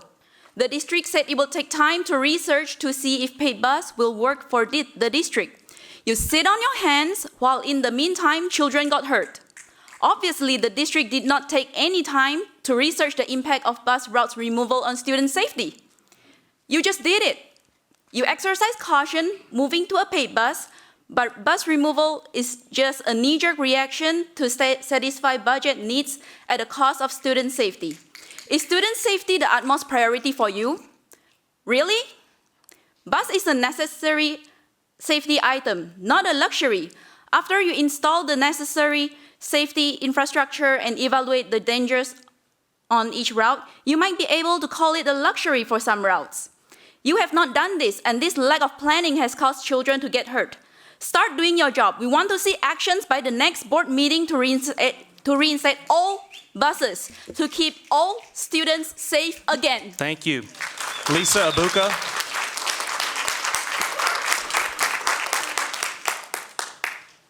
First, happy World Teachers Day. Second, this board states student safety is the #1 concern. Student safety was not the #1 concern when the routes that students walk to school weren't considered when cutting bus routes. What I have witnessed at Metcalf Elementary, which is on Queenston, south of West Little York, children as young as 4 must cross West Little York to get to school. There's no sidewalk, there's not even a curb, just ditches. The speed limit of West Little York is 45 miles an hour, but it's only a 4-lane road. The stoplight at that busy intersection only allows 30 seconds to cross the street, and it's not a school zone. Does that seem safe to you? There were 3 incidents last week where children were hospitalized from your poor decisions. It will soon be dark during school travel times. There aren't streetlights, there aren't sidewalks. Did any of you all even think of that fact? What have you been doing to get more funding for Cypher ISD? Don't vote for Betancourt, Colhorst, Oliverson, Schofield, or Hall at the end of this month so you can get more funding.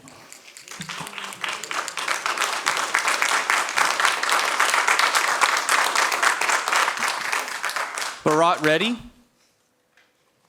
Barat Reddy. Jeffrey King.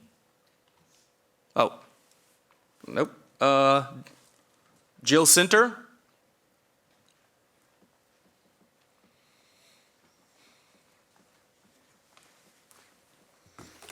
Good evening, Dr. Killian, Mr. President, and board members. There are many voices in our district. Some are louder than others. And while it should not be true, some carry more weight. As those elected to your positions, you amplify the voices of our district stakeholders. I implore you now to listen to all the voices, not just those that are honey sweet, but also those that call for change. With my time limited, I'm choosing to address your legislative priorities. When you speak to our state and federal representatives, please advocate for an adequate and equitable school finance system that raises per pupil funding to the national average, biennially adjusted for inflation, and is enrollment, not attendance-based. An increase in special education funding to allow for students' needs rather than the amount of time spent in a certain classroom. Ensure schools receive all federal funding without interference or delay from state, and not allow those funds to supplement state funding obligations. Keep public schools public, say no to vouchers, require transparency, accountability, and a free and appropriate education for all. Thank you. Rosemary Wilson.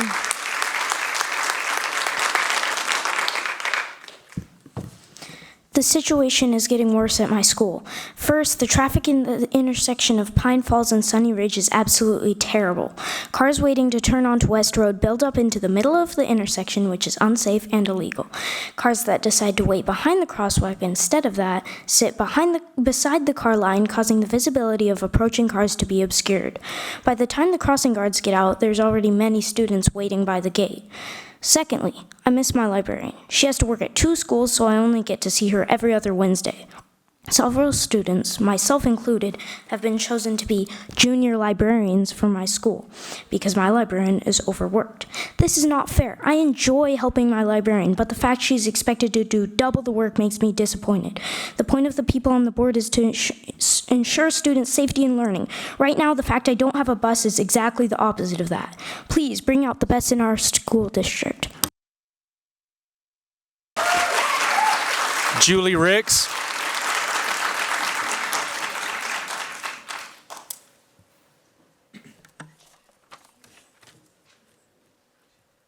Restore bus routes. Offer the drivers more money. Cypher is to follow our neighboring states like Louisiana and put the 10 Commandments poster size in every classroom. Oklahoma's state superintendent recently directed all public schools to teach the Bible, including 10 Commandments, as an indispensable historical and cultural touchstone. 10 Commandments on display is a visual aid to declare and confirm morality. Cypher can pioneer this in Texas and legally do it. Parents have indicated by voting for a majority conservative board desire for their children to be God-fearing patriots. An unprecedented number of parents have taken their children out of schools. As a Christian nation, it should be the other way round. Blessed is the nation whose God is the Lord. Psalm 33:12. Thank you. Your time is God up. bless the United States of America. God bless our children. Thank you. Stephanie Morales.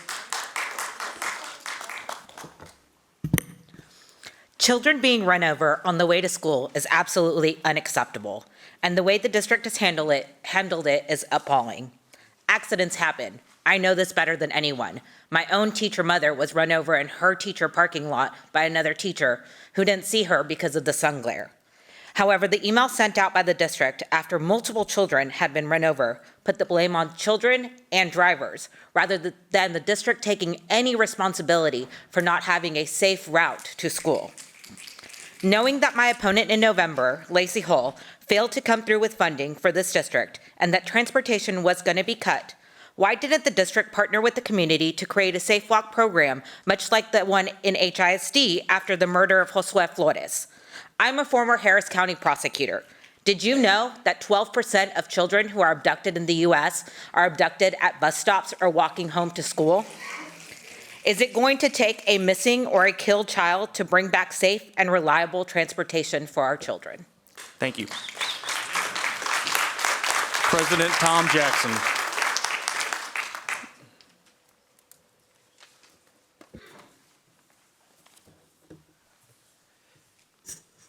Mr. President, Mr. Superintendent, colleagues, 250 years ago, a vote was being taken to ask the King for peace, liberty, and safety.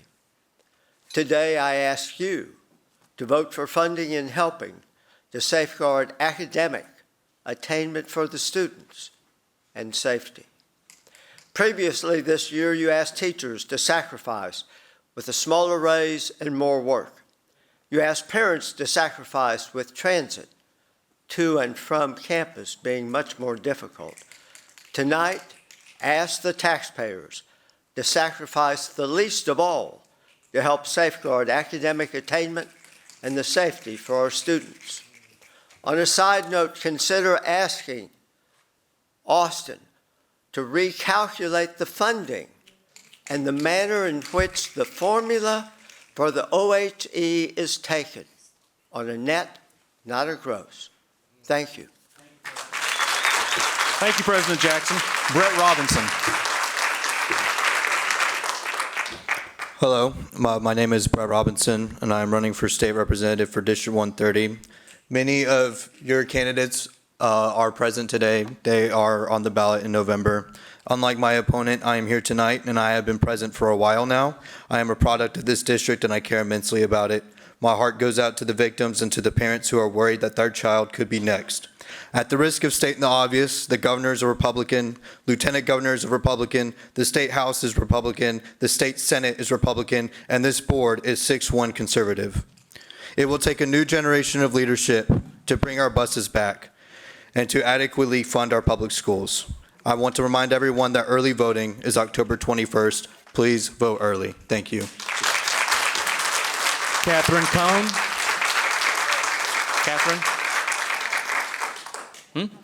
Catherine, yes. Good evening. The first time I spoke, I left with my worst fear was that children will be hurt. And although we're hanging in there and you're coming by in jeans no less to thank teachers for doing one more job we didn't ask for, this week 3 times with shaking hands, I had to discover that another kid had been hurt. This district you take buses, you take teacher work days, you take, and I'm going to ask you to give. If nothing else, when we have this solstice, please provide schools with blinking lights and reflective tape for the kids that are walking. Asking 8-year-olds to be responsible for their walking safety is really irresponsible and not legitimate. And I understand that but your sentiment is worthless without action.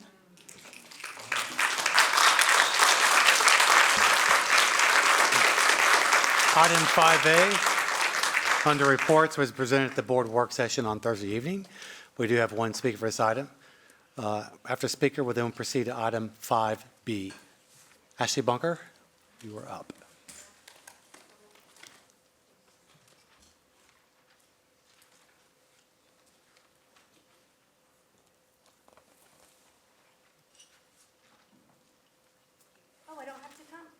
This is on 5B. We'll do the citizen comment later. Oh, 5A, I'm sorry. This is on the efficiency audit. Speaking on it tonight. 2 minutes. I don't need that picture, guys, sorry. First, I want to thank Karen Smith and her team for the incredible work they do for this district. When you look at the sheer size of 19,000 employees over 180 square miles with around 120,000 students, it's incredible. Comparatively, by private sector number of employees, that's like an Ulta, Dick's Sporting Goods, Levi's, Marathon, or NRG. When I look at it from that perspective, I'm gravely concerned about how little mention there was to how we use the data looking forward and weathering the statewide education funding crisis and the response from some of the trustees. It's fantastic to celebrate our wins, but we as a district are already experiencing detrimental impacts due to lack of funding. To hear that a board member that has been here for 3.5 years is just now becoming aware of and interested in receiving monthly and quarterly budget reviews in the midst of an ongoing budget crisis is deeply concerning, especially when one of the primary roles and responsibilities as a board member is to set and pass the budget. I appreciate Lucas for acknowledging the bond information, but beyond his comments, I saw an alarming lack of knowledge and experience needed among the board to handle the challenges of a district this size.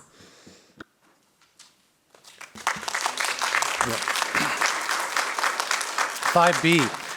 In accordance with Texas Education Code and the State Board of Education regulations, the president of the board shall announce the name of each board member who has completed, exceeded, or is deficient in continuing education as required by state law. Dr. Natalie Blassingame, 18.5 hours, completed. Scott Henry, 35.5 hours, exceeded. Julia Heineman, 42.50, exceeded. Christine Combach, 21.50, completed. Todd LeCompte, 21.50, completed. Justin Ray, 21.50, completed.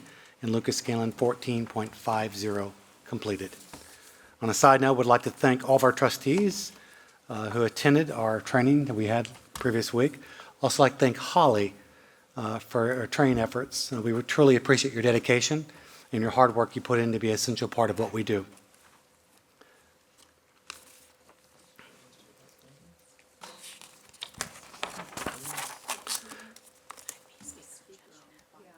Oh, we do have a speaker. I am sorry. I'm so sorry. 5B, apologize. I did not read ahead. I was going to speak first, so that's okay. I was eager to hear about the successful completion of continuing education by our newest trustees. I understand this agenda item is only about acknowledging who is in compliance and who is not. I looked at the Texas Education Code. I see that 1 hour is dedicated to understanding the Open Meetings Act. Section 551.007 regarding public testimony states that a governmental body may not prohibit public criticism of the governmental body, including criticism of any act, omission, policy, procedure, program, or service. Yet just last month, 2 citizens were taken behind closed doors for their comments. I have grave concerns about that, and I know that many other community members feel the same way. Yet 1 parent will be taken back there later tonight. I see 1 hour a year is devoted to education about sexual abuse and human trafficking, which is vital. 2 hours are dedicated to school safety. I hope that includes the safety of children getting to and from school, especially this year with bus routes being cut and 3 kids being hit by cars in 1 week. I really wish there was required training regarding ethics. The CFISD local policy has 19 bullet points. There have been violations of probably half of those, which is really disappointing. My favorite ones are, I will encourage expressions of different opinions and listen with an open mind to others' ideas. I will base my decisions on fact rather than supposition, opinion, or public favor. I will refuse to surrender judgment to any individual or group at the expense of the district as a whole. I will continuously be guided by what is best for all students of the district. Please take the time to read that list often and attempt to abide by it. Maybe print it out and read it every morning. Thank you.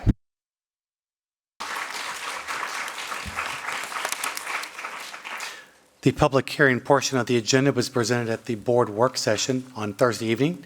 However, we do have speakers for item 6B this evening. Lisa Buka, you are up.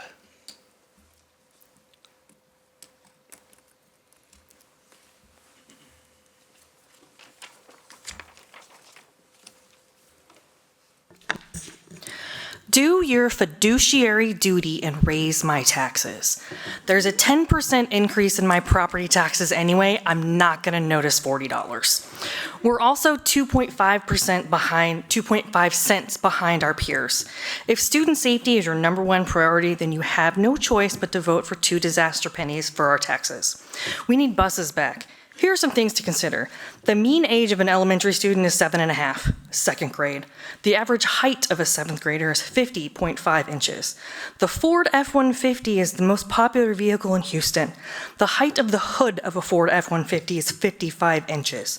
A pedestrian struck by a vehicle with a hood height of 35 inches is 30% more likely to be killed than one if a hood was 4 inches lower. The maximum sentence for killing a pedestrian is 2 years in jail. Children's lives are only worth 2 years in jail. Do your fiduciary duty and raise the tax rate. It may not get all the buses back, but it sure isn't going to hurt. And for the listening audience, a fiduciary is a trustee who does what's best for Cypher ISD. They put aside their personal beliefs and do what is best for Cypher ISD. So do your job and get those 2 disaster pennies. Our next speaker is Dr. Tara Cummings.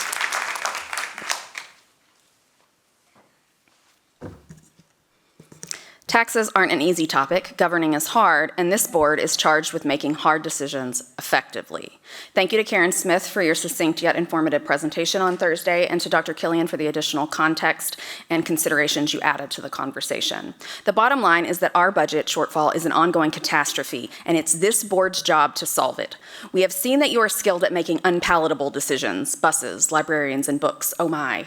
Now you have a golden opportunity to make a good unpleasant decision instead of another bad one. CFISD desperately needs revenue. The administration's recommended tax rate addresses that need. It won't be a miracle, but it will markedly slow the bleeding. Let's talk high-level math.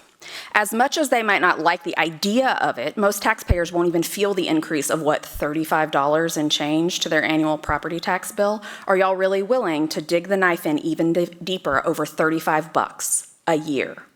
Y'all may be opposed to tax increases on principle. One trustee has even stated that she would like to abolish property taxes altogether. But as trustees, you are ethically bound to act in the best interest of CFISD. Approving the recommended tax rate toward resolving our budget shortfall is unequivocally in our best interest. Dr. Blasingame, thank you for thinking about the best interest of CFISD in your comment about using taxes for buses. We cannot wait on the state to solve this problem. This board has already put all of CFISD's eggs into Abbott's basket, and look how that turned out. To not pass the recommended tax rate and instead sit back and wait on a wish and a prayer that the legislative session will magically solve all of our budgetary woes would be naive and, frankly, stupid.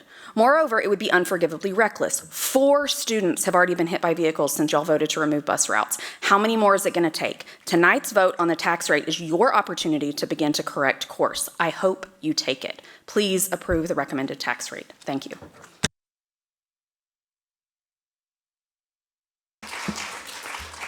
The board will now review the following consent agenda items. During the review of the following agenda items, any board member may remove 1 or more items in which at one time they'll be addressed individually. If any board member has a question regarding an agenda item, please ask to be recognized on the consent agenda items. 7A, the board will consider approving the minutes of September 9th, 2024. 7B, the board will consider authorizing a memorandum of understanding with Harris County Public Health Department for Community Health and Wellness Division, Dental Health and Prevention of Super Smile Savers Mobile Dental Health Services. 7C, the board will consider approving on second reading revisions or deletions to district policies. 7C1, DEA, Compensation and Benefits Compensation Plan, revision. 7C2, DF, Termination of Employment, revision. 7C3, FEA, Attendance, Compulsory Attendance, revision. 7C4, FFI, Student Welfare, Freedom from Bullying. We do have one speaker, Ashley Bunker.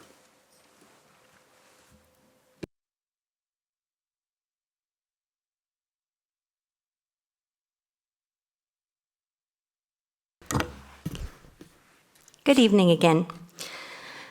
In regards to the freedom from bullying policy and mention of comprehensive education programs for the school community and the examples of corrective action, I'd like to request the reinstatement of the Anti-Defamation League's program, No Place for Hate, that was previously used by Cypher ISD. Today marks the one-year anniversary of the devastating terrorist attack on Israel. Since that day, the ADL has found there have been over 10,000 anti-Semitic incidents. Reinstating the ADL's No Place for Hate would be one step in the right direction to do our part to make sure those numbers do not increase. Thank you.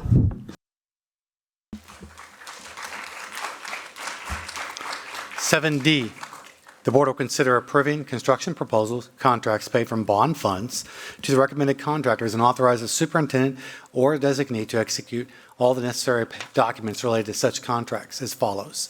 7D1, 2022 ISC and ISC West renovations. 7D2, 2023 Winford High School repurpose. 7E, the board will consider awarding bids, contracts, and authorizing purchase orders as recommended to post an agenda item. 7E1, central packaging for nutrition services. 7E2, HVAC condenser and cooling water tower treatment clean services. 7E3, maintenance and fleet vehicle for nutrition services. 7E4, paint and miscellaneous supplies. 7E5, warehouse materials and handling equipment for nutrition services.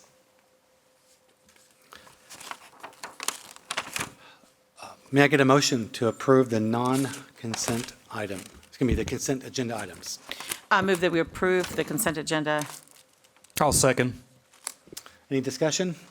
Seeing none, we'll now take a vote. All those in favor? Okay, 7-0, no opposed. We'll now proceed with the non-consent agenda items. The board will consider approving 2024 certified tax rolls and the estimated collection rate for the 2024 to be 100% and 2023 excess debt collection rate to be 0.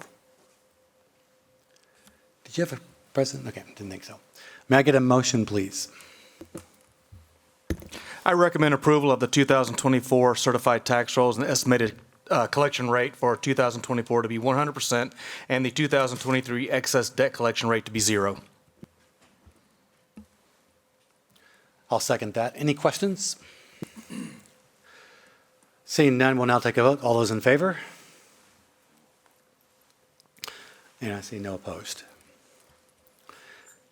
8B, the board will consider the 2024 tax rate resolution to support the 2024-2025 maintenance and operations debt service budget by setting the 2024 M&O interest and sinking rates. Karen, you are up for a quick presentation. Thank you, President Henry. Tonight, I will quickly review the option discussed Thursday night and administration's proposed 2024 tax rate.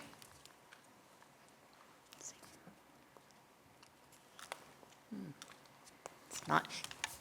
Can you go to the next slide? It's not changing. Oops, sorry. Go back. Okay, there we go. There we go. Now it's working. Apologize for that. The tax rate options shared Thursday night for 2024-25 are first of all, the tax rate of 1.0669, which is less than the prior year due to tax compression and would decrease the annual taxes paid on a $350,000 home by $25.56, but provide no additional revenue to the district. Also included is the net tax savings on a $350,000 home due to the local optional homestead exemption provided by the district. The homeowner would have total tax savings of $772. The next option would be to keep the tax rate flat at 1.0811 and access 1.42 disaster pennies, which would not increase taxes on the home and result in an additional $24 million in revenues. The homeowner would have a net tax savings on a $350,000 home of $757 due to the local optional homestead exemption. The final option would be to access 2 disaster pennies. The tax rate would increase by about a half a penny, which is an increase in annual taxes paid on a $350,000 home of $10.44, and result in an additional $33.9 million in revenues. The homeowner would have net tax savings on a $350,000 home of $750 due to the district offering the local optional homestead exemption. As a reminder, when increased costs are incurred due to the disaster and the governor or president has declared a disaster, disaster pennies may be adopted without a voter approval tax rate election, as the disaster pennies can only be accessed for 1 year after the disaster occurs, and the disaster pennies are only available for 1 year. The state dictates how districts must calculate the tax rate. It is referred to as truth in taxation. I already discussed Thursday night what is included in the maximum compressed rate.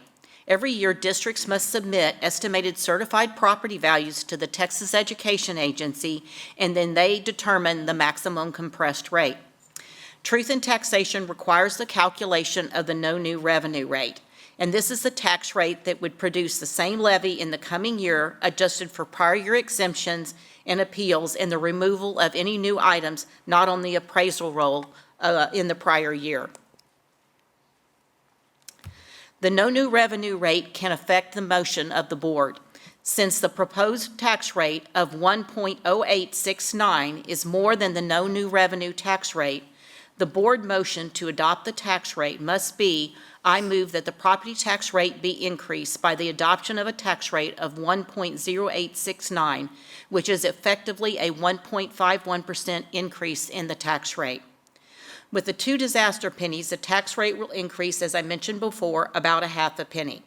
If the resolution sets a tax rate that, if applied to total taxable value, will impose an amount of taxes to fund M&O expenditures that exceeds the amount of taxes imposed for that purpose in the preceding year, the tax rate resolution must include the following language.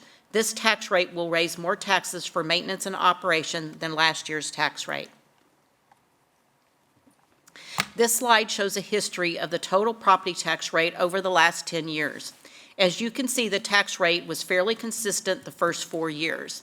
The proposed tax rate is over 20 cents less than the 2022 tax rate and over 28 cents less than the tax rate 5 years ago.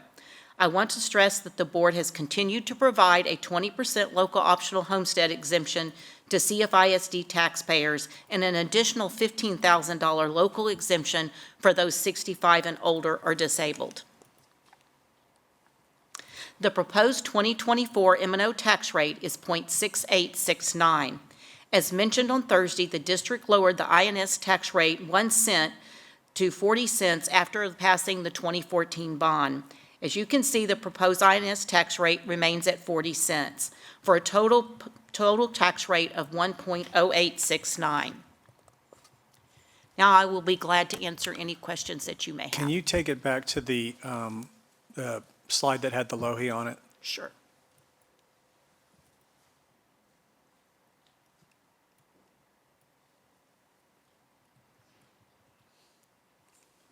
Thank you. I just wanted to stress one of the things that was added versus the last time you saw this chart on Thursday was a request by Dr. Blassingame to give some information on what the LOHI does in terms of savings. So the local optional homestead exemption data that Karen worked on is there. So you can see that what we're providing in terms of local optional homestead exemption savings is quite a bit more substantial. So just wanted to call that to y'all's attention that we did add that data. Okay, board, there are no questions. We have to get a motion first before we have questions. We have to get a motion. Go ahead. Can someone read off the motion?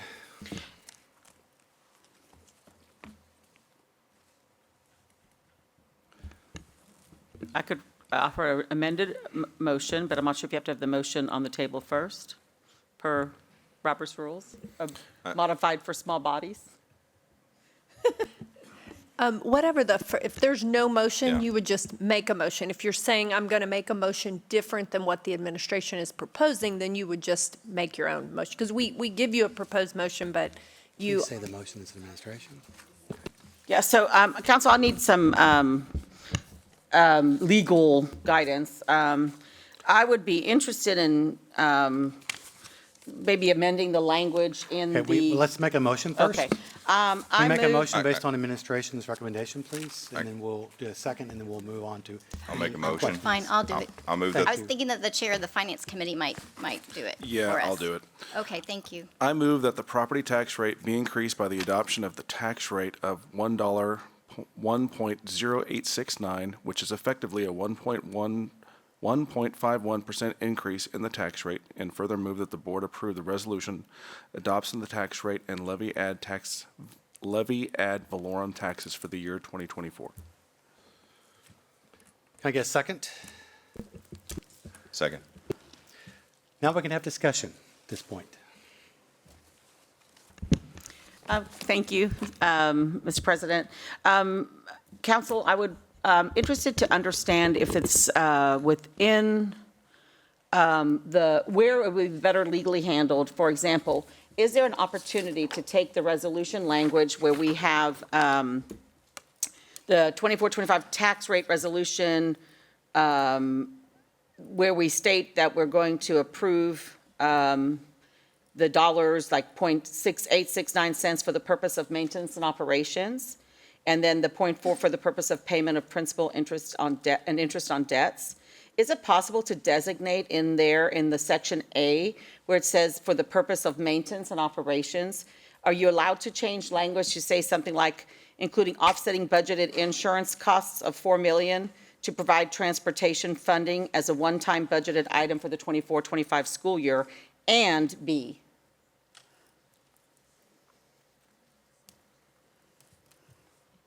Sorry, I was trying to find where, what you were reading from, because ours doesn't look exactly the same. In our, the resolution that's in our board packet that was provided 2 weeks ago or so. I don't, Marnie, it's the tax rate resolution. sorry. I don't think, Holly, is that in our board book? Thank you. Sorry about that. It's not loaded. Yeah, we don't have the same thing that you have. Sorry about that. No problem, so sorry. Sorry. Okay. So, so the statute, and Karen can correct me where, because she deals with this on a day-to-day basis, but the statute regarding the truth in taxation statute, chapter 26 of the tax code, has some explicit language if you are going to increase. And so, and it also requires some posting. And so that's what Karen and her team has done. If you are not going to, you don't have to post in the paper. But we are proposing that, so we have posted.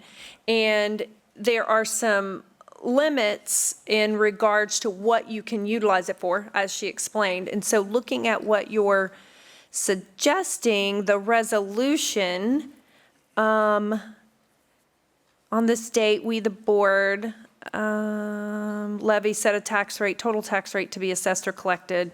So the motion as made would be sufficient. And then the resolution would say it breaks down what the two amounts are for.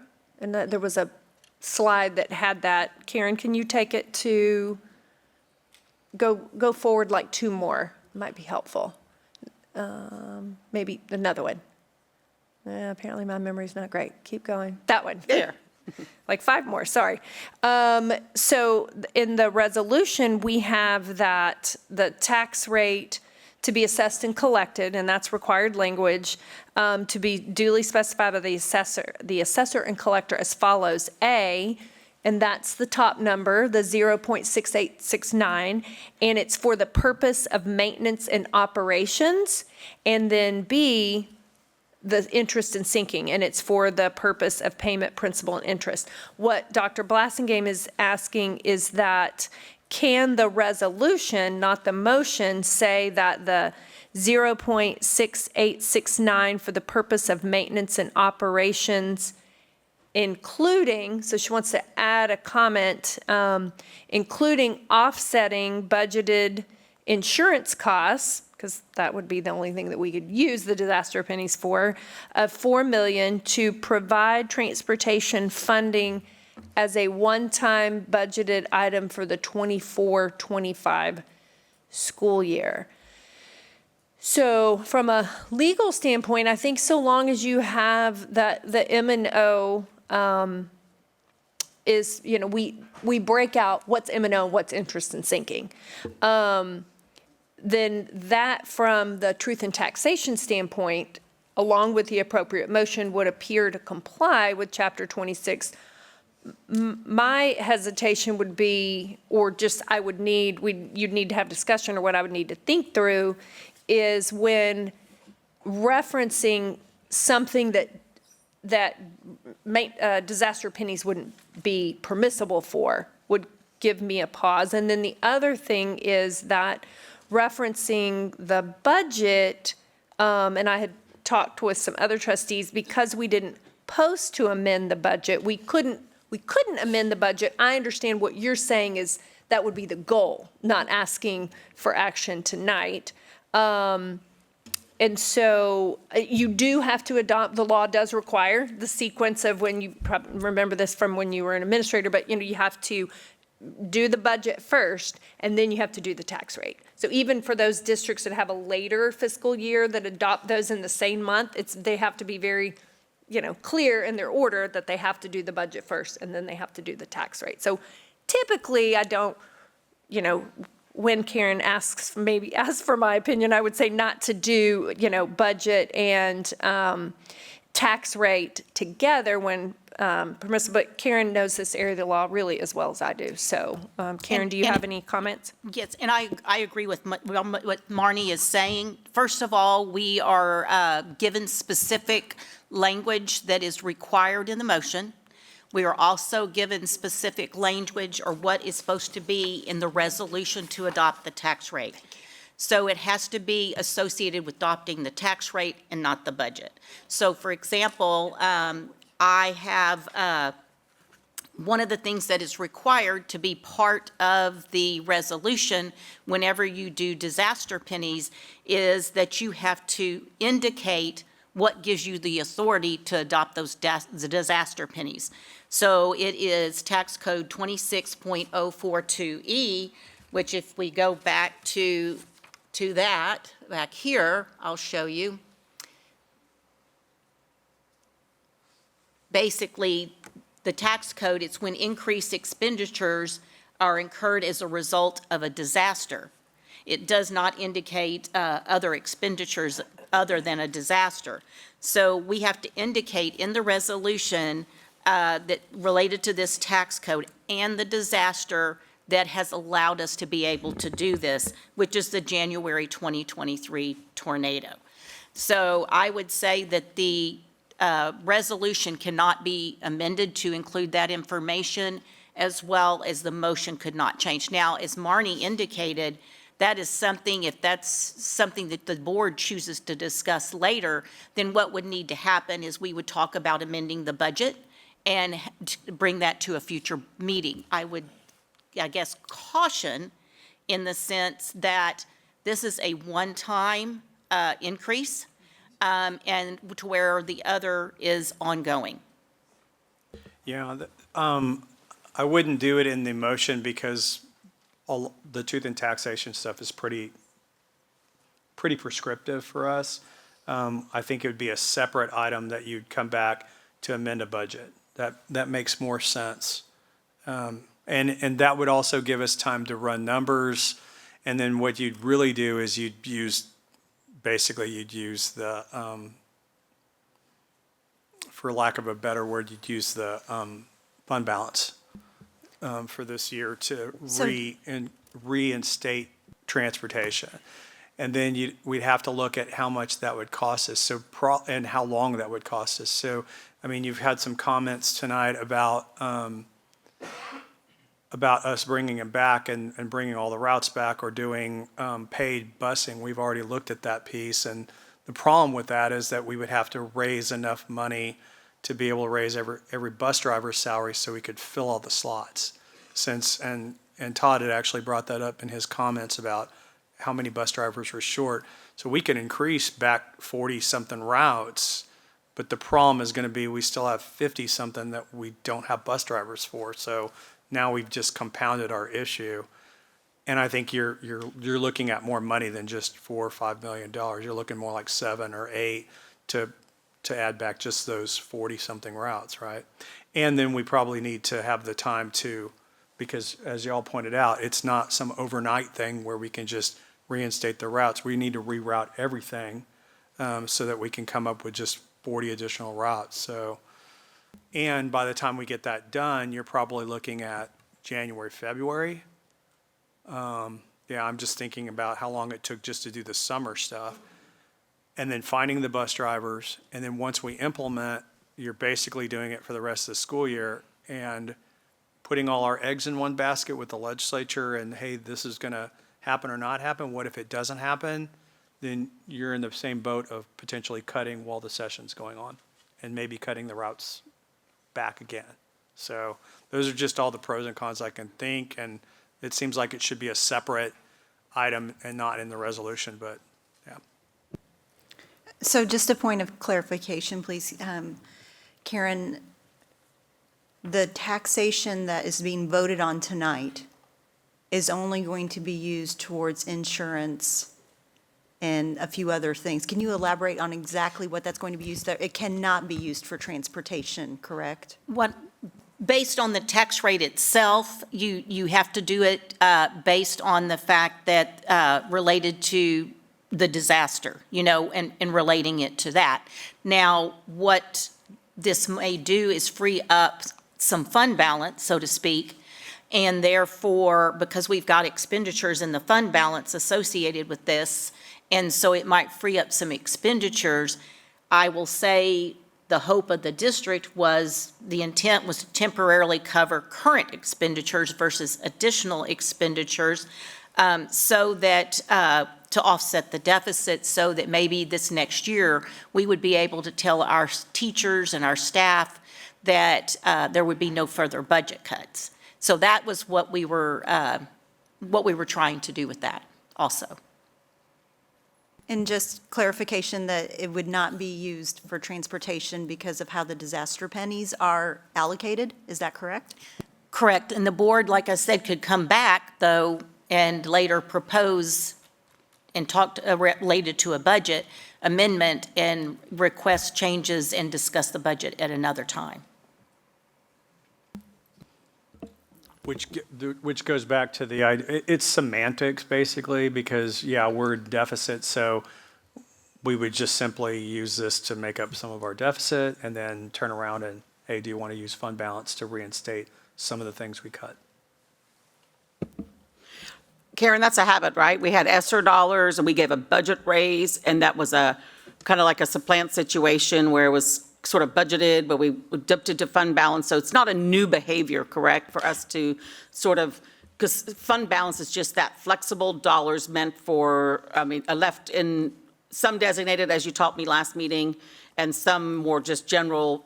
So we have done this in the past where we've had dollars, we could save in one area. And in fact, it's probably even what our legislative priorities are, is to gain funds in one area so we can spend in another. Well, with the ESSER funds, we did not give a raise with the ESSER funds. What we did give is a retention stipend, which was one time. But we did approve a deficit budget because we gave a raise and we were able to use fund balance to cover it. Is that accurate to say it that way? We utilized ESSER funds to basically offset existing expenditures and moved those over, because basically what happens whenever you have a grant like that, those expenditures are recoded to the grant. So we were able to take some expenditures and put it into the ESSER grant to offset current expenditures. So would that be the same mechanism by which we would offset the disaster pennies that were paid for, that were allowed for the insurance costs, and then similar mechanism that could be used to be able to then put it into safety or transportation? Well, the ESSER funds were used to offset existing expenditures versus additional expenditures that were part of the So budget this year's, if there adopted. were transportation costs one time only this year, those would be technically existing expenditures because it's this school year, correct? If the board, yes, came back and talked about the transportation, but it would have to be done in a separate meeting since the budget was not posted as part of this meeting. And as Marnie mentioned before, it's even specific because it's a little bit different because we're a June 30 year end. We have to adopt our budget first and then adopt our tax rate later on because we can't adopt it until we have our certified rolls. However, August 31 year end budgets, one of the requirement is you have to adopt the budget first and then you adopt the tax rate. So I am concerned just because it's a month between when we act one time and the other. That's why I was hoping there could be some language, some sort of way to put it into the discussion now. Just solstice is coming, as someone commented on, and I know that no matter what, if as transportation continues to hire and try and hire and hire and hire and add to those vacancies and those routes, I mean, there's action that's happening over the next month. I'm just trying to see if there's any appetite if there's an appetite for this in this board, then I just would try to see how it would be able to be done more quickly than waiting for a month. Is there anything as far as council, as far as not adding it into, since I'm convinced and I was concerned that the taxation language and the posting in the paper and all that is very, does seem a little risky. Is there any other path that you can think of that would allow us to have that conversation or discussion or take it to a vote today? To amend the budget and reinstate transportation, not consistent I don't want to approve a tax rate if I'm not getting transportation. So I was comfortable voting on, for the middle of the ground one, which doesn't raise taxes, gets us 24 million. But I'd love to be able to vote for the $869 that gets us the 2 disaster pennies and gets us 33.9 million, which would then, if 4 million was used on transportation, we're still up a good 5 million towards our huge deficit for next year. So that was my hope, was to be able to have a confidence that with raising them, that we were getting something super vital and important to the community right now, which is the safety with the buses. So that's why I was trying to see if there's a way, because I'm going to be forced to put a vote down today, and I'm trying to find out if there's a way to keep that moving, or maybe gain us more money for both, like transportation and a bigger chunk into the money for next year. I think, from what I understand, you're asking, as we've beaten that horse, we can't do anything with the budget because it's not posted. But if you're asking, is there a way in the resolution, if the majority of the board wanted to do that, is there a way to indicate in the resolution that the money would be spent, or savings from the money would be spent on transportation? I mean, the language that's required is in the motion, and that's been accomplished. The resolution itself just requires that you delineate, interest in sinking from O&M. My hesitation, thank you. My hesitation would be putting language in there that could be considered muddying the proverbial waters, in that we're referencing an expenditure that on its face wouldn't be applicable for the disaster pennies. If that makes sense. But I think she's also asking, is there any other way we could do it? And I can't think of anything that you could do tonight to do that. I can't think, mostly because of Open Meetings Act, would be my hesitation about anything that could be inferred as an action when it wasn't posted such that, someone could reasonably determine that we would be, making a decision on the budget. Well, I definitely value transparency and Open Meetings Act, and so I wouldn't want to offend the public in that way or break the rules in that way. So I guess I would ask council if you would, I'm going to have to make a vote today, but if you would be able to help me with language, and I'd like to ask the president to put down the agenda for the next meeting, and maybe finance committee or whatever other committee be able to have some, could put the proposal to it for discussion.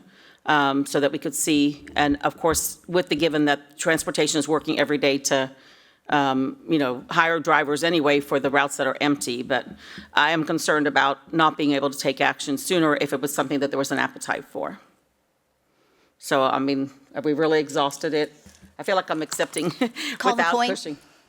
Yeah, I think we've done discussing this. I think we haven't, tonight we're faced with really a critical decision of adopting a tax rate, and as a fiscal conservative, I feel the discomfort as well, but it's an unfortunate reality of the crossroads we're at, right? Despite our pushing our budget to levels of beyond my comfort zone, we feel little choice. But it's not about taxes. It's not about numbers. It's really far more fundamental, and it's really about the future of public education. Supporting our schools is not a matter of political ideologue. It's not Democrat. It's not Republican. It's not conservative. It transcends all that. It's about humanity. It's about doing the right thing. And as an educated society, we have to have the cornerstone of our community and our nation. And without it, everything we stand for will begin to fall apart. I know tonight is a difficult decision. It's discomforting. But think of our district. Think of our teachers. Think of our staff. Above all, think of our kids. Let's make it hard. Let's think hard, but let's make the right decision for our futures. And let's lead that vision and purpose of well-being that we know we have them behind us. Because we can't flip a switch, return all the teachers if we have to lay them off. And that's something we're not going to do as a district. With that, we're going to take a vote. All those in favor, signify by raising their right hand. All those opposed? So 2 opposed, 5-4. 5-4, 2 against. 5-2. 5-2, sorry. Okay. 8C, the board will consider taking action on the resolution, casting its ballot for the nominee to serve on Board of Directors of Harris County Central Appraisal District, HCAD. May I get a motion, please? I move that the board approve a resolution casting its ballot for Martina Lamond Dixon as its choice of a nominee to serve on the Board of Directors of the Harris Central Appraisal District. I second. Discussion? Seeing none, may I get a vote, please? All those in favor? Oh, sorry. My only comment is that I've known Ms. Dixon, and I have confidence in her ability to lead us in HCAD, and I think she's going to do a great job. Agreed. All those in favor? That's 7-0. 8D, the board consider approving on first reading additions, revisions, or deletions to district policy. DFE, termination of employment, resignation. We have one speaker, Sarah Rivlin, if I pronounce that right.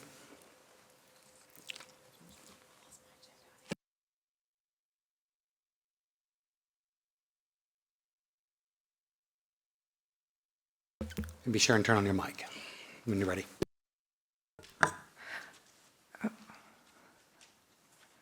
Hi, I'm Sarah Rivlin with Cypress-Fairbanks. I'm a former teacher, and I have concerns about the proposed 3 to 5 year ban on teachers who abandon their contracts mid-year without good cause. Teachers don't abandon their contracts because they found something better in the private sector. The real reason most teachers leave mid-year is because of a hostile work environment or because of inadequate support in the classroom. Throughout my 16-year teaching career, I was lucky enough to have great administrators, but there was one exception. This principal created an extremely toxic work environment. Almost 50% of teachers left at the end of that year. I will admit that I considered breaking my contract. The situation was abusive, both to teachers and to students. I stuck it out because I didn't want my license to be sanctioned for a year, but I stayed out of teaching for the next 3 years. Why the sudden push to impose a ban 3 to 5 times harsher than the states? When a teacher is at the end of their rope in an intolerable situation, 3 to 5 years or 1 year are all the same. Increasing the punishment won't reduce contract abandonment, but what it will do is convey to all teachers that they are not trusted or respected. It is disrespectful to assume that teachers are leaving for frivolous reasons and therefore deserve to be punished. Happy, supported teachers don't leave in the middle of the year. Instead of devising harsher punishments, please conduct exit interviews and pay attention to the trends that emerge. Thank you. Thank you. On 8D, may I have a motion, please?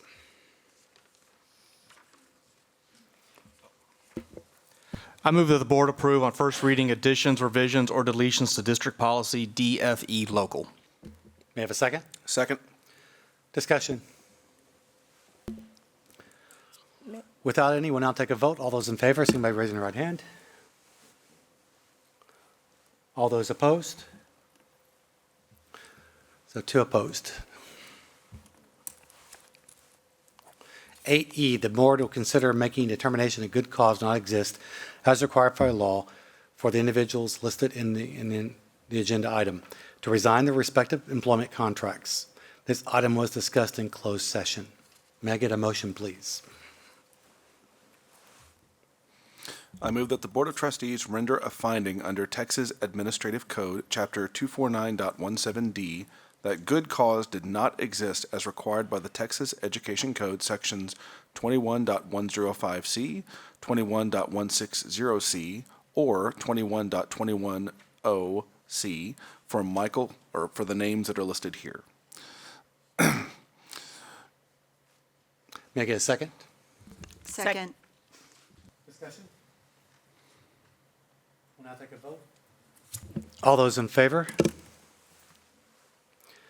And that'd be no opposed.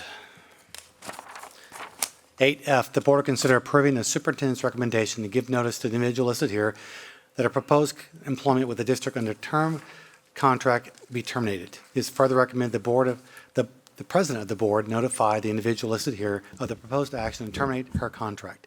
This item was discussed in closed session. May I get a motion? I move that the Board of Trustees approve the recommendation to notify the said individual that her employment with the district under a term contract is proposed for termination and to provide her notice of the same in accordance with the law. In a second? Second. We'll now take a vote. All those in favor? And there'll be no opposed.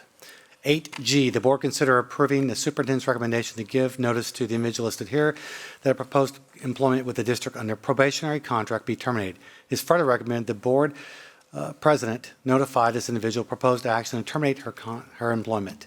This item was discussed in closed session. May I have a motion? I move that the Board of Trustees approve the recommendation to notify the said individual that her employment with the district under a probationary contract is proposed for termination and to provide her notice of the same in accordance with the law. Second. Very good. Now take a vote. All those in favor? That is unanimous. 8H, the board will consider approving the superintendent's recommendation to give notice the individual listed here the proposed employment for employment with the district under term contract be terminated. It is further recommended the board president notify the individual of the proposed action and terminate her employment. This item was discussed in closed session. May I have a motion? I move that the Board of Trustees approve the recommendation to notify the said person that her employment with the district under a term contract is proposed for termination and to provide her notice of the same in accordance with law. Second? Second. Now take a vote. All those in favor?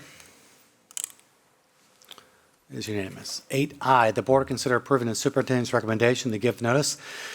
Individual listed here proposed his employment with the district under term contract be terminated. It is further recommended the board president notify the individual of the proposed action and terminate his contract. This item was discussed in closed session. May I have a motion? I move that the Board of Trustees approve the recommendation to notify said individual that his employment with the district under a term contract is proposed for termination and to provide him notice of the same in accordance with the law. I'll second that. We'll now take a vote. All those in favor? It is unanimous. 9A, the board will discuss the proposed 89th legislative session priorities. We do have 4 speakers. First speaker is Jennifer Chanette, followed by Nikki Coward. The goals are spelled out for the 89th session. Abbott spent $6 million to oust fellow Republicans who don't support school vouchers. $6 million to try and get his way. State dollars should stay with our public schools. You are all aware that there's been no increase in funding since 2019. I would hope that the board would lobby on behalf of the district, but I don't think that will happen, and it's honestly shameful. We have lost bus routes. Again, 3 kids were hit by cars last week alone, yet Dan Patrick wants to focus on school safety. He also wants continued oversight on new library books being purchased. He wants to dictate content policies. I guess books are considered dangerous, but kids walking to school in ditches is perfectly fine. Please make it make sense. NPR Houston just talked about our local book banners by name on Friday morning. Duncan Klussman said when you do an analysis to make a decision as a board member to change a policy, I think you need to look at what drove that change. And if 58 requests came in mainly from 4 people, is that really an issue for the whole community? It's not. We have lost over half of our wonderful librarians who have master's degrees and are experts in their field. Libraries are dark and empty. Some students only get to visit the library every other week. Teachers are being micromanaged. The number of classroom observations this year is insane. Who decided on doing that? Instead of being observed maybe twice a year, now it's basically weekly. I think the time of admins could be better spent, maybe by helping out in the library. You have discussed teacher retention tonight. This isn't the way to do it. We need our buses back. We need our librarians back. We need to trust our teachers and allow them to do their jobs. And Greg Abbott needs to release funds. We need this board to fight for us in Austin, but again, I don't see that happening because the ultimate goal is the destruction of public education as we know it, and we are heading in that direction.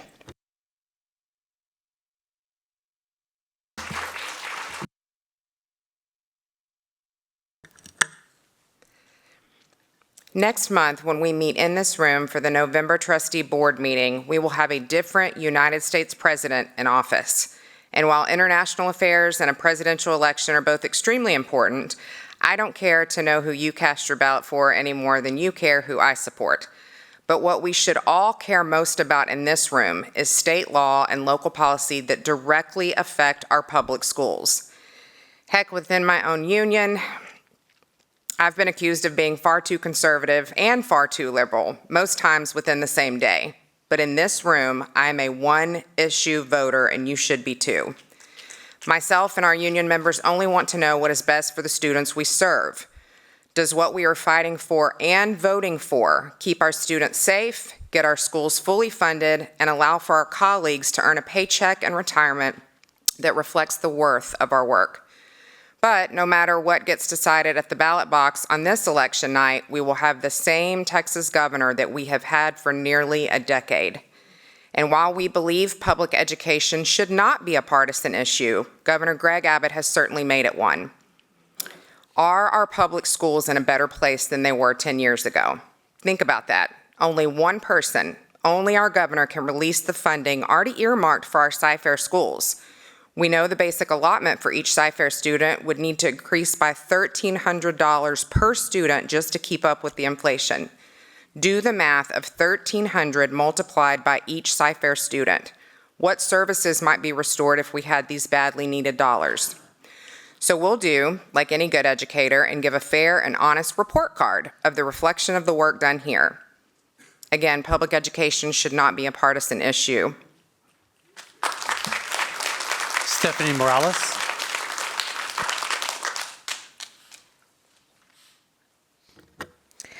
In the last legislative session, Republicans held public education hostage because vouchers were not passed. We are about to see that again.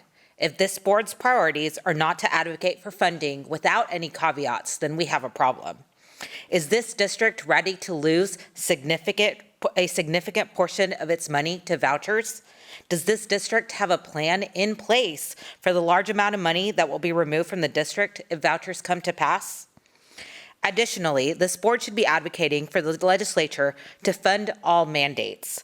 In the last session, unfunded school safety mandates were passed. And just as we did not like the unfunded mandates that President Obama passed, we cannot let these unfunded mandates pass from Texas Republicans.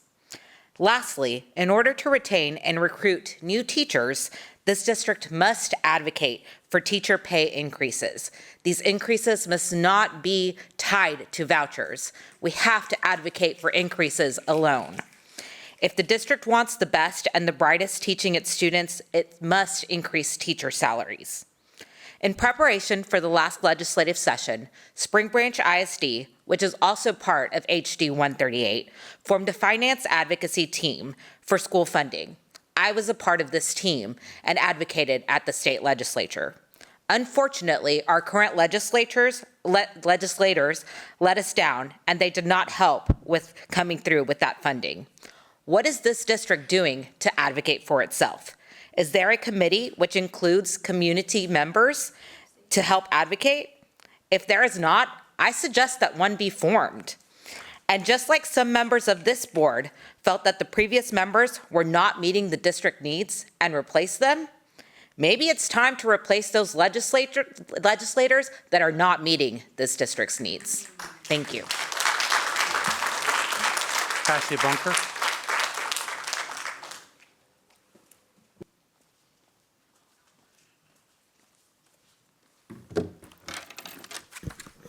Hello again. I'm interested in what the board's proposed legislative priorities are for the 89th legislative session. Todd mentioned that there were 4 of them during the Thursday's work session, but declined to name what they were. As of this afternoon, there is nothing listed on the district's website regarding the board's legislative priorities, despite a historic statewide education funding crisis that has deeply affected our district.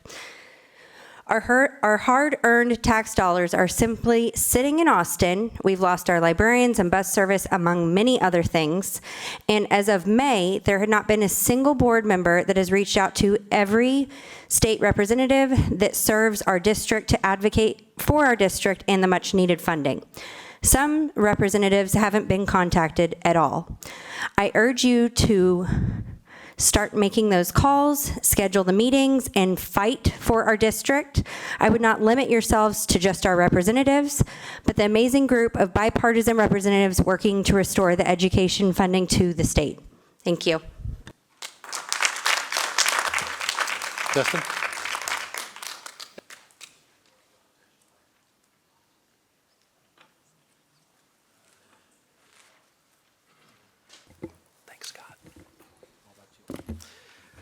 Okay.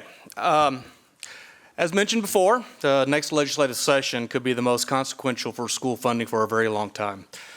CFISD will be leaders among school districts by robustly advocating for school funding with legislators at home and in Austin. We're going to discuss what that agenda is this evening. So, when we started this, it was time to take a fresh look at our district's advocacy and prioritizing funding exclusively. So a working group was convened that included me, Dr. Killian, Teresa Hull, and Marnie Sims to identify the most important funding needs for CFISD. So the charge in this working group was to identify funding sources that had the broadest appeal, greatest chances for success, and the greatest positive impact on CFISD's budget. The identified areas were then submitted to the Governance Committee for review and comment. The recommended advocacy is being presented tonight to the board and the public this evening. So it's worth noting that significant conversations between CFISD leadership and state leadership is already underway. Of note, we're in dialogue with the governor and the lieutenant governor's teams discussing CFISD's funding needs. The Cypher area delegation is already engaged, including substantial discussions with Senator Betancourt and Representative Oliverson, both expressing willingness to support CFISD in the upcoming session. Just today, myself, Board President Henry, and Dr. Killian had a productive meeting with Senator Joan Huffman, who's the chairman of the Senate Finance Committee, discussing CFISD's funding needs. The level of engagement is ongoing and will continue throughout the session. So with that, we will jump into CFISD's legislative advocacy priorities. Which button goes forward? That one. There. Oh, hold on a second. Back. We're all having problems with it. So one of the things, many of the people in the audience are aware of this, and it's good to make sure our state leaders and everybody else is aware of it as well. But we're looking at Cypher ISD as a glance, right? We're the 3rd largest school district in the state. We have 118,000 students, 96 campuses, and we're the largest employer in the Cypher area. We have a 61% economically disadvantaged population, 20% emerging bilingual students, and 14% special ed students as well. So this is the data that we're taking in and that we're presenting, that we're taking in to our legislators. So with that, we've identified 4 funding areas that we are going to focus on when speaking with our legislators. The very first one is our local homestead exemption. You've heard us speak about this quite a bit, and it's something that's actually quite in particular to Cyfair ISD. So in Cyfair, we give a 20% homestead exemption on $8.5 billion in taxable revenue. We're one of the few school districts in the state that gives this generous homestead exemption. We passed a resolution earlier this year saying that we continue to support this resolution. We support the tax relief for the taxpayers. However, in the funding mechanism on the state portion, we do lose approximately $91 million in property tax revenue. School districts with a LOHE that pay recapture receive an offset to the recapture payment to make up for the portion of the LOHE-related loss in tax collections. Cyfair ISD does not receive any of this offset. So what we are going to be advocating for is a change in the funding formula from the state as it pertains to the LOHE and the districts that provide LOHEs, especially up to 20%. We've had some good substantive conversations with Senator Betancourt's team, as well as Senator Huffman today, and this is something that we feel that we're going to have some champions for taking this into this next legislative session. Safety and security. This is on the forefront of everybody's mind. Some of these numbers on these next couple of slides are going to be fairly staggering, and we want to make sure that our state leaders see this discrepancy and find ways that we can bridge this gap. For fiscal year 2024, CFISD received just under $2.4 million through the school safety allotment, but we expended $51 million in allowable expenditures, including $16 million for police department personnel and operations. We believe that safety and security is absolutely a bipartisan issue. This should be an issue that we can get consensus on and that we can get supporters for, right? Current law mandates that armed officers at every campus during the instructional day, and CFISD compliance with this provision would require hiring approximately 60 additional officers at an estimated cost of $9 million. So if we can get some funding assistance in the safety and security realm as well, that will go a long way towards bridging a very significant gap that Cyfair ISD is currently funding. We've talked about it as well, special ed. The current funding model has been in place since the 1990s and does not consider the intensity or specialized services required. One of the things, and I think one of the speakers mentioned it this evening, is that we have more students who are categorized as special need than we have in years past. Currently, in fiscal year 2024, CFISD received $99 million in special education allotment. We spend $157 million in allowable expenditures incurred in more than $10 million in decrease in the SHARS-related funding. We had a conversation with Senator Huffman this afternoon about that. She was aware of it as well, and she's committed that she's going to help us on this also. So the special ed funding is an area in which we should, get, broad consensus and some bipartisan support on, especially as we're finding more and more students who are being categorized as special ed, only increasing to our funding obligations and our needs. You'll see a number of the things. So what was interesting is that there was a Texas Commission on Special Education Funding and report to the 88th Texas Legislature in December of 2020. And there were several recommendations that we're going to advocate for as well. And any of those recommendations are going to add additional funding to our special ed block. Transition to service intensity-based formula system, provide a cost offset for full and individual evaluations, increase the per mile reimbursement rate for special education transportation, provide funds to offset the retire rehire penalty for special education staff, provide funding for special education teacher certification exam fees, provide funding for special education teachers and paraprofessional stipends, increase the college, career, and military readiness outcomes bonus for students served by special education. So these were actually recommendations that came from the Texas Legislature in 2022 that we are going to use as part of our broader special ed discussion when we're talking to our legislators. And last but not least, of course, is transportation. So one of the interesting things that needs to be brought to everybody's attention is the current funding model for transportation from the state has not been increased since the 1980s. For fiscal year 2024, CFISD received approximately $8 million from the transportation allotment, but we expended $46 million to provide transportation services. So it's worth noting that all of the vast majority of the money that has been spent in CFISD for transportation has come from the local tax base.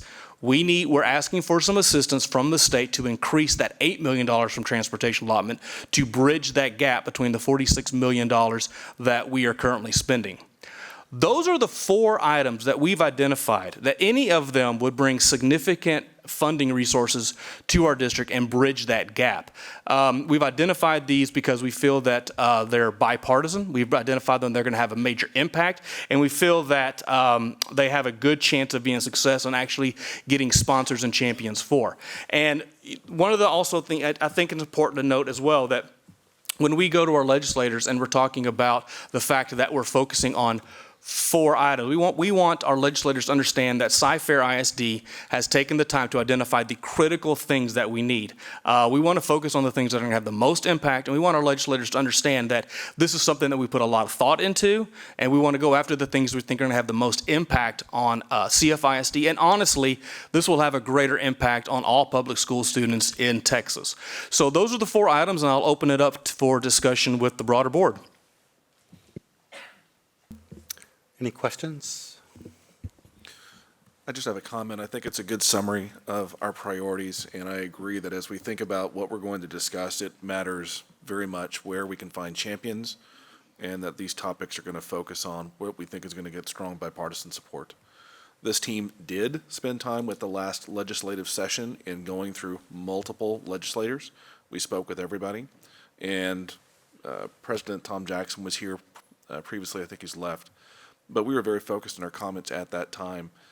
We're going to go for stronger messaging, more focused messaging, and our outreach is going to be very strategic.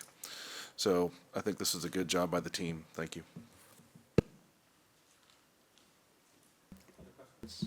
I appreciate the information as well. I feel like we need to educate our legislators. They need to understand where we're coming from and why we have the challenges that we do. So I appreciate the fact that y'all put this together. I think it's very precise, and I think there's very tangible dollar amounts that we can see that our district truly needs, especially given our student population and the needs that they have and the expenses that we have in our district. So thank you, Justin and company.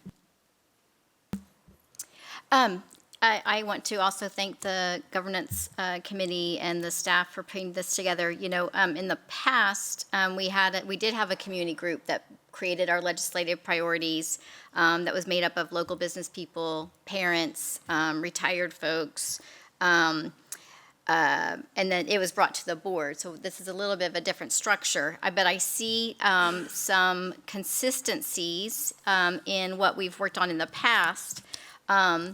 And what I also recognize, and I do appreciate it, is that we're focusing on funding. So in the past, we've also tried to advocate for things around STAR testing, for the accountability system, for so much more. But I also appreciate that in this point of time, that we have to focus on funding. I hope that as we accomplish some of these priorities and we do receive additional funding for these specific allotments, that we can then shift our focus to fighting on those other battlefronts in terms of assessments and accountability. I also see some alignment with some other organizations. Dr. Killian and some of the cabinet and I attended the Texas School Alliance session last week or the week before in San Antonio, the 30 largest school districts in Texas working together to advocate for our schools. And there was a lot of discussion about focusing on specific allotments versus the basic allotment. The challenge is, with the basic allotment, with increases in the basic allotment, school districts have local control over how they use those dollars. The challenge is that the state legislature has, over the last couple of sessions, started to limit the local control of school boards and be very prescriptive about how funds are used. And that's what has happened the last couple of sessions. So what these priorities do is it works within those limitations. But I hope that we would also continue to focus on the basic allotment as well, because that's where we have the local control to fund teachers' salaries, all the other programs and things that aren't specific to these allotments. But I also understand that the state legislature currently doesn't have an appetite for local control. Yeah, Trustee Heineman, if I can address that real quick, and I agree, because, one of the things that we hope we could do with this, and it was kind of similar conversation we had with the disaster pennies, is that if we can fund the special ed, if we can fund the transportation, that will free It'll up open up. additional funds Sure. for us to do teacher increases and even have, the really important review of our transportation, absolutely. So it frees up funds for us to do other things as well. Sure. I agree 100% with that. The only other thing I would consider, just as we're having these conversations, to also start to look for inflationary index adjustments even within these allotments. So I would consider that as a priority as well. I just like to compliment Justin for his experience that he brought to the board. Obviously, being a mayor of Jersey Village, I think that gave you a little bit of a heads up on doing this. Being more precise instead of, and our state legislators, they really want for us to hone in, based on the conversations that I've had, they really want us to hone in on what specifically do we need, instead of just writing a blank check to us and letting local school boards just figure it out on their own.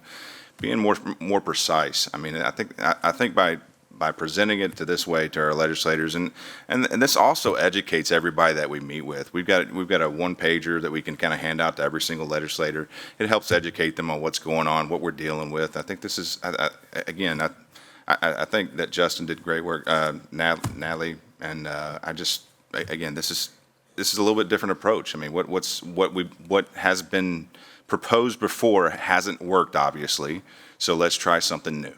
And I applaud Justin and the governance committee, everybody on the governance committee, for providing feedback and input. Thank you. One final comment is all this information is going to be available on our website, and we've developed this to where this is a 1 to 2 page flyer, so it'll be easy to access, easy to communicate with your state leaders and your representatives. And so keep an eye out. This will be on the website for use and for advocacy purposes. Yeah, and just to pile on the comments, in speaking to state reps and myself across Texas, which we get a chance to do, I've actually advocated for the 4 issues, and they've been very receptive on both sides of the aisle.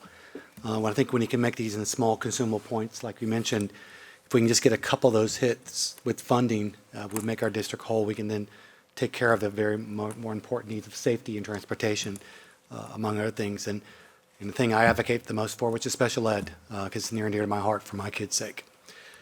Any other discussion? Seeing none, we'll now move on to 9B.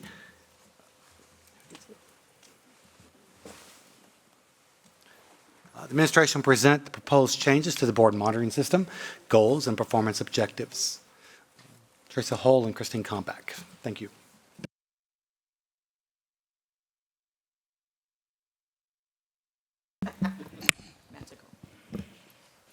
Good evening. In collaboration with the administration last month, the Academic Safety, Vision, and Planning Committee meeting began reviewing and updating the board monitoring system.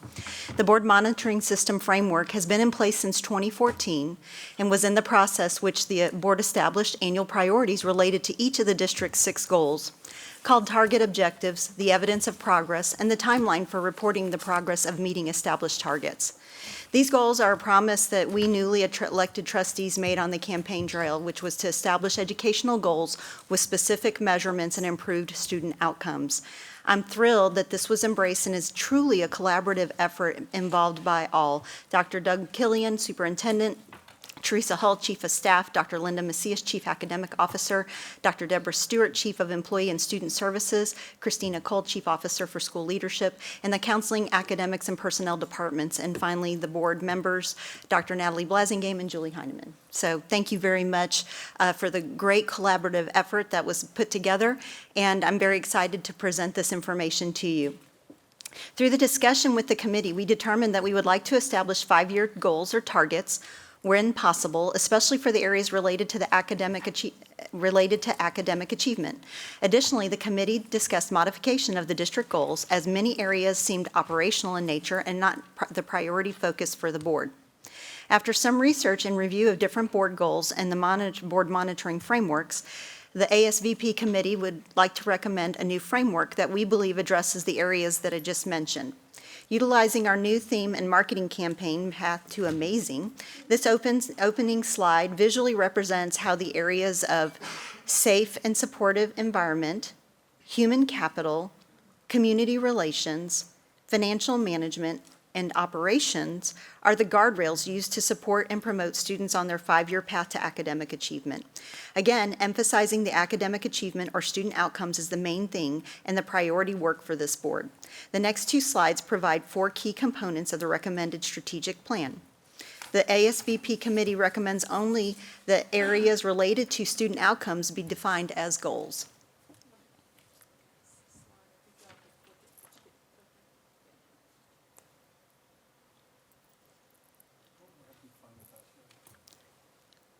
Oh, there you go.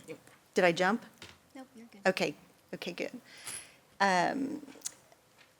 The other 5 areas become guardrails as they are operational actions that support the goals when used to be termed target objectives, now becoming performance objectives. Another new feature of this framework is signaling. The color coding visually represents the status of each objective and, okay. The color coding visually represents the status of each objective, including the time, energy, and resources dedicated. The signaling can change annually. However, the goals and the guardrails will remain for the next 5 years. Okay, hold on, let me go. Okay, for the next 5 years. Where did that go? I lost my place, I'm so sorry. You will note that the evidence of progress for the timeline and reporting is not included, and the progress is not included. The important information, including more specific strategies for accomplishing each performance objective, will be outlined in detail in the district improvement plan. Once the board reaches consensus, hopefully this evening, on the goals, the guardrails, and the performance objectives, the administration will use this information to complete the district improvement plan and campus improvement plans. Transparency and communication of all of this information was also an area of discussion and importance. Once finalized, the communication team will develop a page on our district website that will include the details of the strategic plan 2024 to 2029, including a monitoring calendar. We want to begin to share the recommended goals, guardrails, and performance objectives. I will now turn it over to Dr. Macias.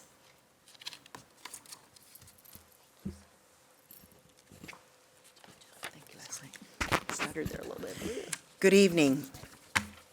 So as Christine said, I'm going to talk about the academic achievement, the main thing, and what we are proposing, what the committee is proposing as goals. Oh, hold on, something happened here. Did I turn it off? It's coming. Oh, there we go. Okay, what am I? Oh, there we go. Thank you. Go back one. All right. So there are several goals that are part of the academic achievement and student outcomes. So the first one really has to do with the state accountability system. So it reads a percentage of eligible students scoring at the approaches, meets, and masters. And you can see the goal is a 5-year goal, as Christine shared. And so for the approaches, the goal is to have at least 80% of our students scoring at the 80% or higher for the approaches level, and that by 2029, that 5-year look, that we be at 90% of being at the approaches level. And then for the meets level, as you all have heard before, that's the next highest level, that we move from 56% of our students meeting the meets level to 71% by 2029. And then the master's level, which is the very highest level that can be achieved, that we move from 26% of our students at that level to a minimum of 41% of 2029. Now, you probably know, board, that we will typically report this with the taper report or when the STAR scores come out. And so to monitor progress, you will be seeing reports from our DPM, so our district assessments. And so you will get a report a month after each assessment on the progress that we're making towards the approaches, meets, and masters, and the improvement in those areas. So goal 2, the committee talked a lot about not just focusing on this, on the accountability ratings, but really digging a little deeper into where we want students to end up and getting them to that ending spot. And although this is CCMR, they really wanted a deeper look at what this was going to look like. So I'm going to start first with the goal. So the goal is the percentage of students with the necessary skills and knowledge to succeed in their chosen post-secondary path will increase from 65% to 80% by 2029. And then our performance objectives are as follows. So 2.1, they wanted to look at the workforce industry and really those CTE courses and certification, and to increase that by 2% each year. And we will be providing the board with a report in the fall and the spring about, in real time, how we are progressing with those areas. I kind of see it as being proactive because, as you all know, the accountability rating on anything, including CCMR, is always a year behind. So the committee really wanted to look at being proactive with, in real time, things that we can impact now in making sure that kids were moving to where we were making sure we're meeting kids' needs with any workforce industry certifications. So 2.2 is percentage of students who complete dual credit and advanced placement courses, and also seeing a 2% increase. And so we will monitor that as well in real time, and again, provide a report for the board in the fall and in the spring as to the progress we're making with current year students. And then finally, for this goal is objective 2.3, which is again looking further outside of workforce industry and dual credit, but looking at that well-rounded child and looking at the percent of students who are participating in extracurricular activities.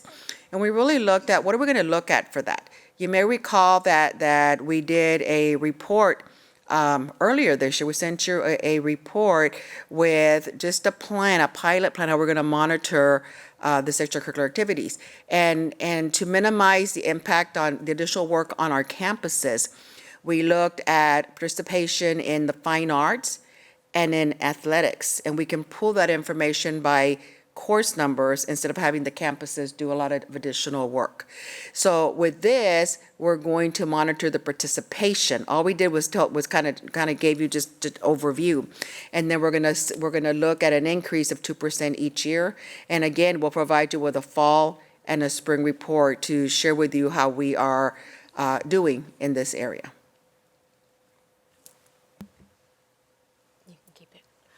The next goal that we're going to look at is the graduation rate, and we're recommending that we keep a graduation goal of increasing the graduation rate by 1%. So therefore we expect within the next 5 years that the graduation rate increases from 92.3 to 95.6 at a minimum, respectively.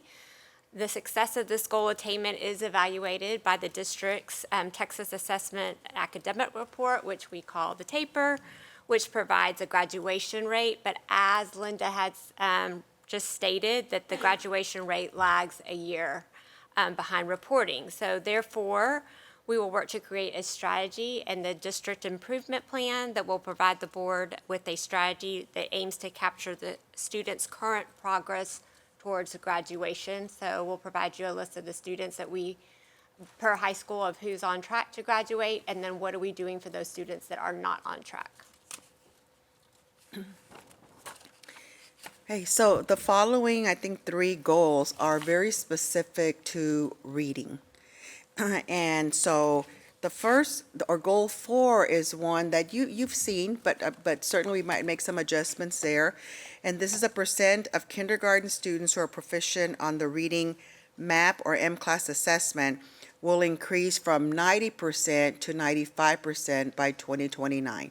What's different here is a 5-year look and looking at that measurable objective all the way through 2029.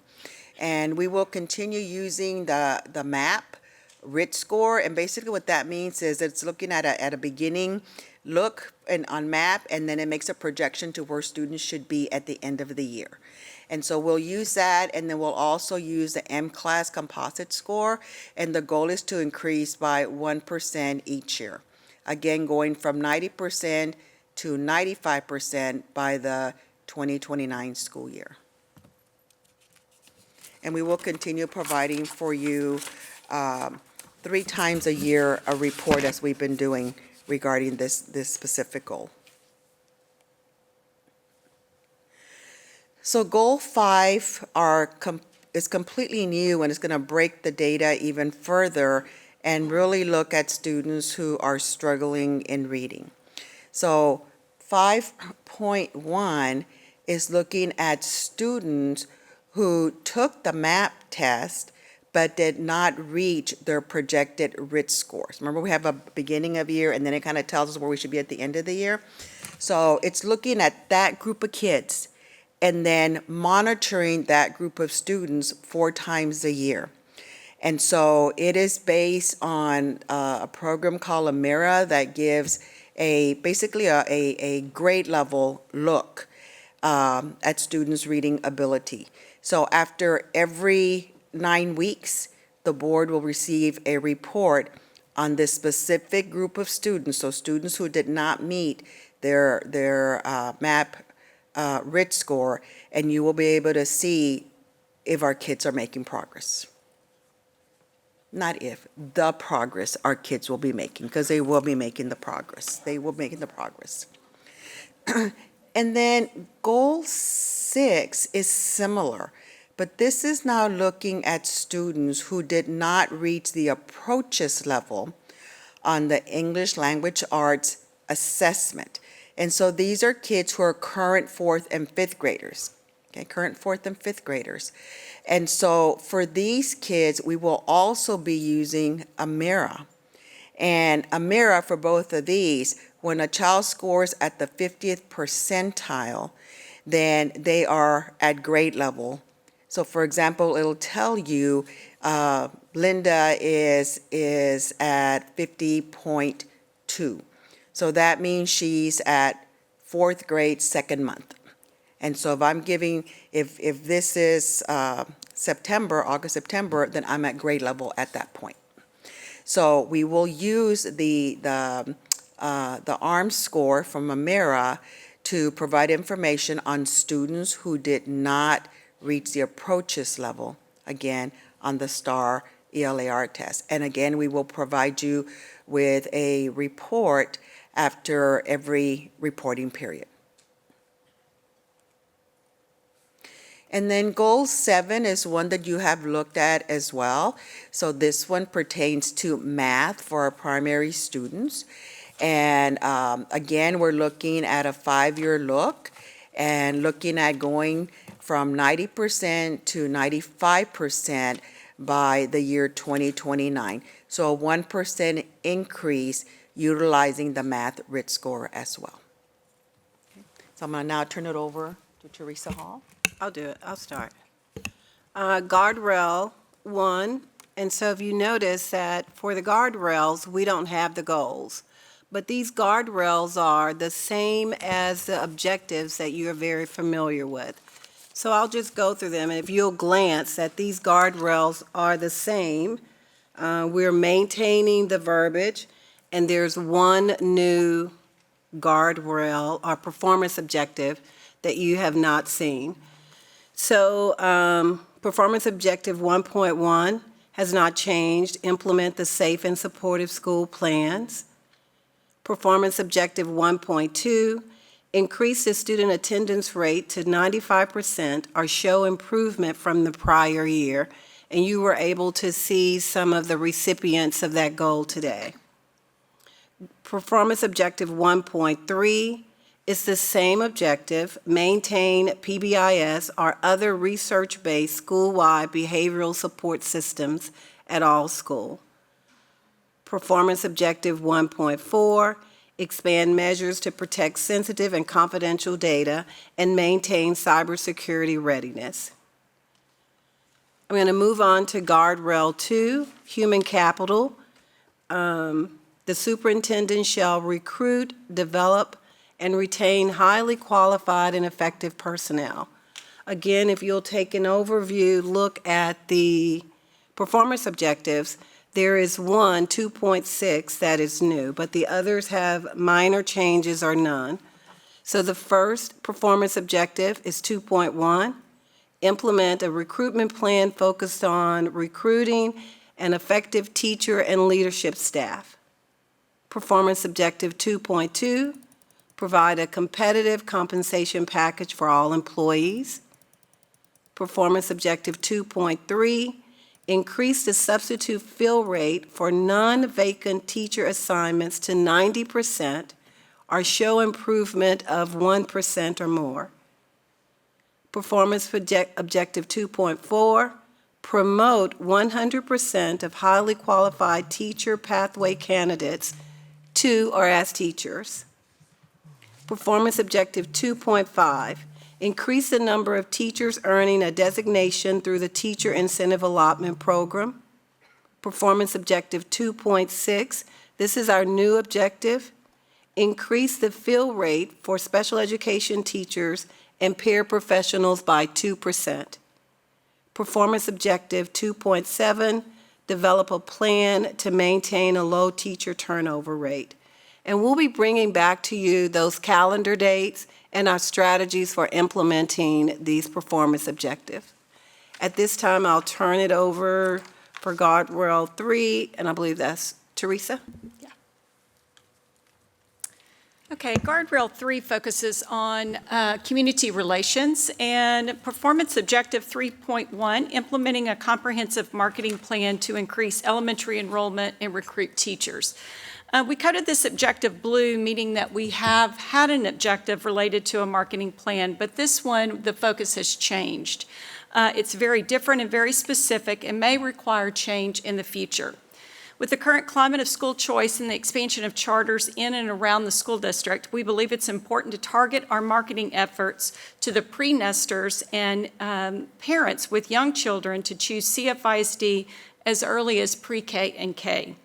We believe that if we can capture these students at the elementary level, they will quickly see that we are the best education option for their child and will remain in the district through graduation.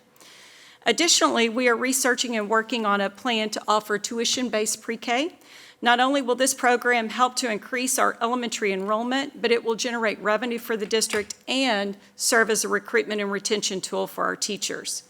So in addition to the elementary enrollment campaign, we will develop a marketing campaign for teachers. This was an action item that Dr. Blassingame mentioned was one of the action items from the Ad Hoc Teacher Recruitment and Retention Committee. Objective 3.2, this objective is green as it is not a new objective, and we want to maintain our focus on increasing our engagement opportunities for our volunteers, business partners, and community members. 3.3, this is also not a new objective, but we will continue to implement strategies to increase stakeholder engagement. The strategies included here will be to continue our work with our teacher time study and our focus group of really engaging our teachers to provide us input and feedback on those areas that are most contributing to their workload outside of direct instruction to students. The new Leadership CFISD program and building our ambassadors across the community, and developing a board listening tour structure and a framework that will increase our efforts with sharing positive stories and facts with our staff and community to build even more community ambassadors. 3.4, implement a comprehensive plan to increase revenue is color-coded purple as it is a new objective. The strategies for this objective will focus on the recommendations generated in the spring by the Budget Reduction Advisory Committee on ways to generate revenue for the district. Strategies will include contracting with a consultant to conduct an asset inventory and valuation for the potential sale of naming rights for various facilities across the district, developing a plan, as I mentioned earlier, for tuition-based pre-K, expanded outside use of our facilities specifically to for-profit entities and expanding the use of facilities that were not allowed in the past, and increasing advertising opportunities, expanding into areas where we have not allowed advertising in the past, and then maximizing the rentals of the VPAC and the Berry Center. In addition to that, it's always important for me to remind everyone about what a great revenue generator our Community Programs Department is for our district. They generated over $2 million in revenue last year with Club Rewind and the ELCs, so we'll continue our efforts there to maximize that enrollment and provide any programs that we feel can expand their opportunities to generate revenue. Okay, I'll now turn it over to Karen Smith.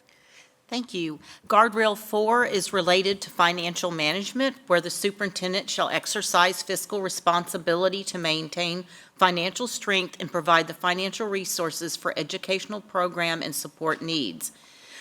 Performance objective 4.1 remains the same, but may consider change, so it's coded blue, and that would be develop and manage an operating budget that reflects the objectives of the district improvement plan. Performance objective 4.2 is also coded blue because it may require change in the future, maintain an appropriate operating fund balance. The number 4.3, that one remains the same, to maintain the underlying bond rating from major bond rating agencies.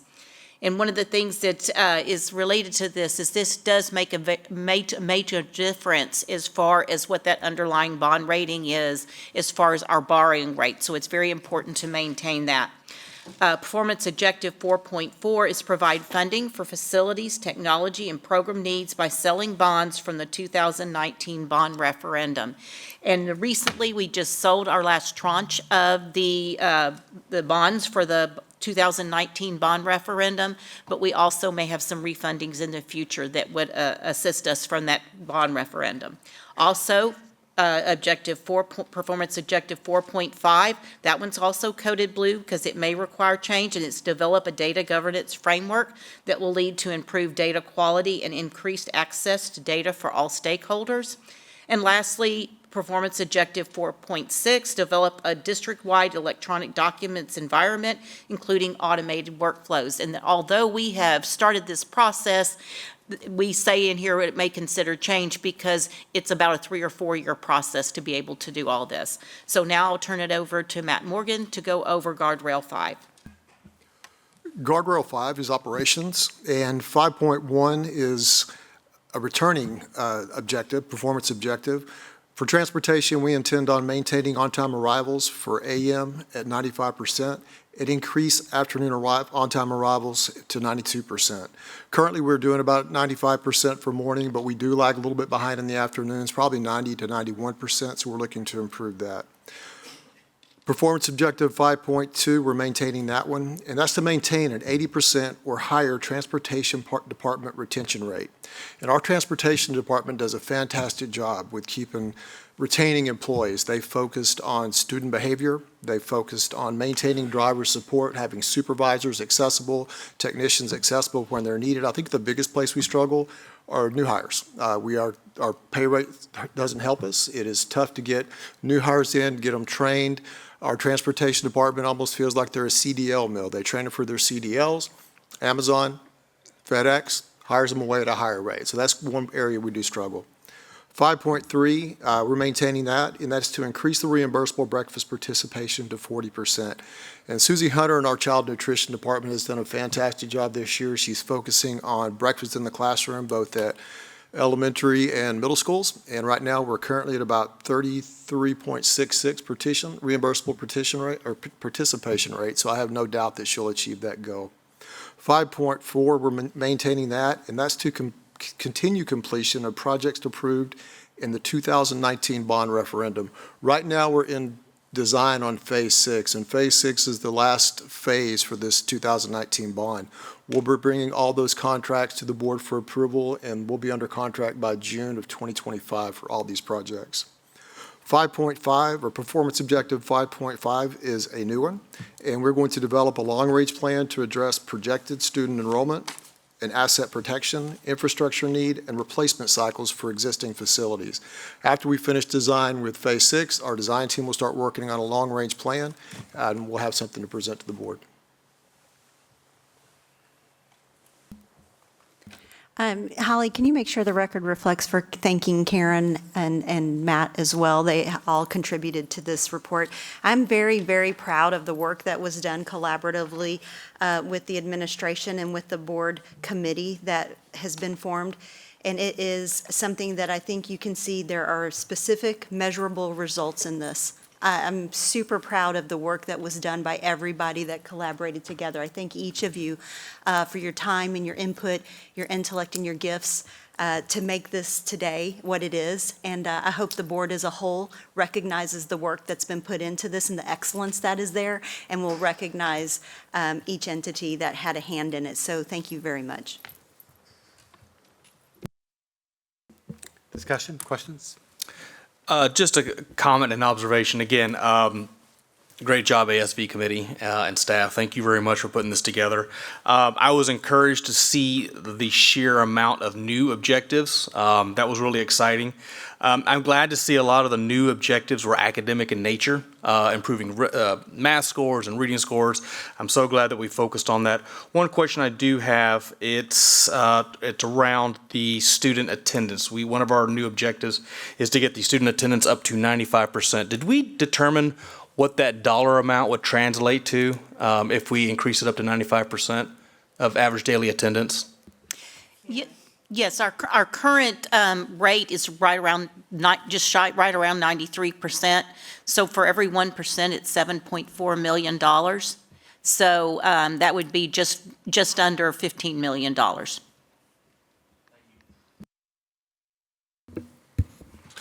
I also wanted to say thank you to the team that put this together. This is really outstanding work. Some themes that I see that are very important. One is that the real-time nature of the academic measurement. I think that's critical.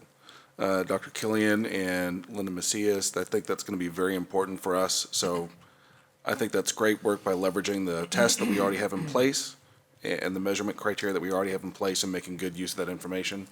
I really appreciate the nature of, we're spending a lot of energy to measure early learning because we know that that's going to be very critical for later success.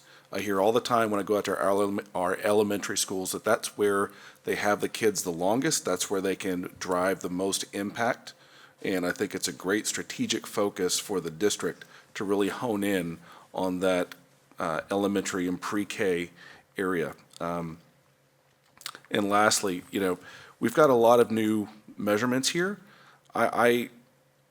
I think it's going to be very significant. I like the long-term nature it gives the academic, the cabinet and the entire admin and staff team and all of our teachers and the people that are front lines, gives them a period of time for which they can focus on this and really bring it to life. So I look forward to seeing where it goes. I think this is great work.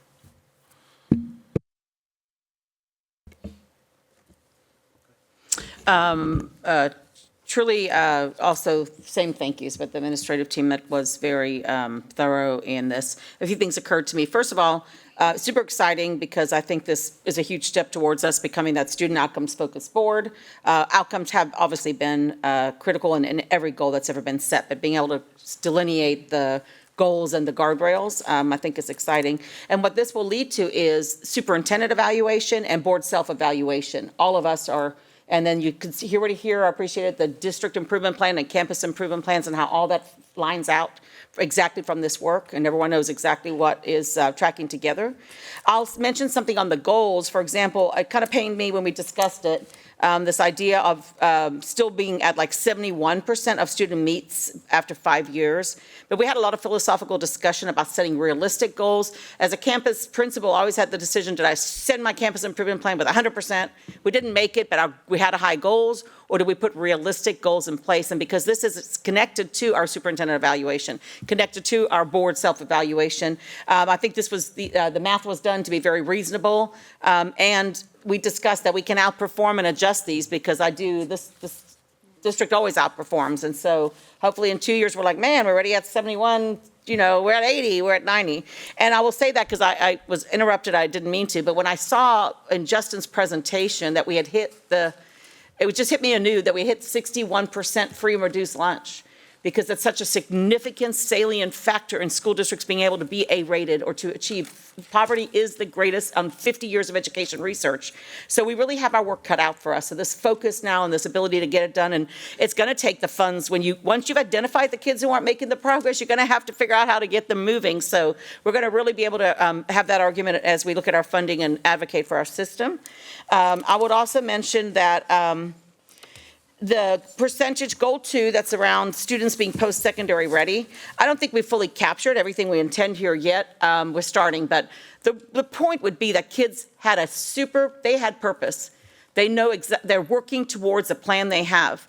They're working towards employment or enrollment or enlistment, right? Like basically there was every step they always knew in the counseling and guidance program, what they're working towards. It's able to be revised. They're young children. But so I don't know that yet with our CT courses and our dual credit and advanced credit and our extracurricular activities that's it yet.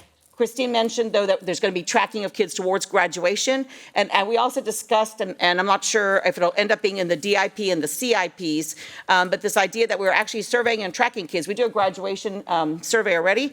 We find out, did kids feel like they had a plan, they knew exactly what they were tracking towards, and did we provide what they needed to get there, and did they go do it? We have clearinghouse data that's super high in the region. At 65% of kids who enroll in college or enroll and stay and finish. That's amazing. That means 35% of kids that we don't track that way, what are they doing? Are they employed? Are they enlisted?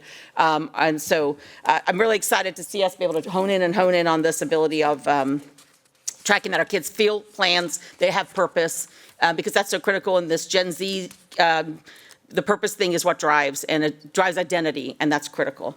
I would also mention in goal 6.1, we haven't captured it here yet either, but by having this data, that'll become obvious.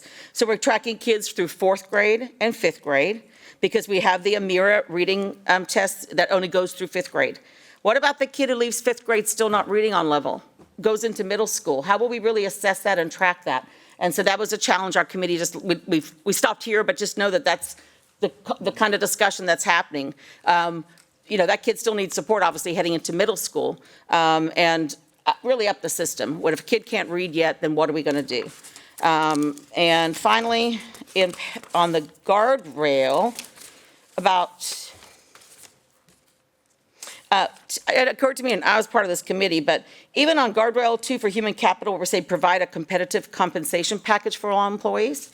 And then when we talk in the finance about maintain an appropriate operating fund balance and develop this, I think maybe we should just revise our language a bit because you don't have the power to do that.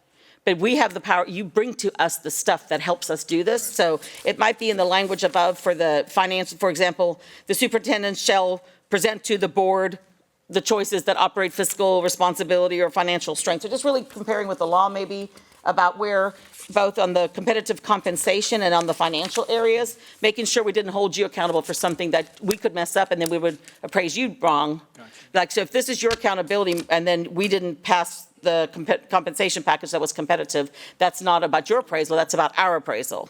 And then finally,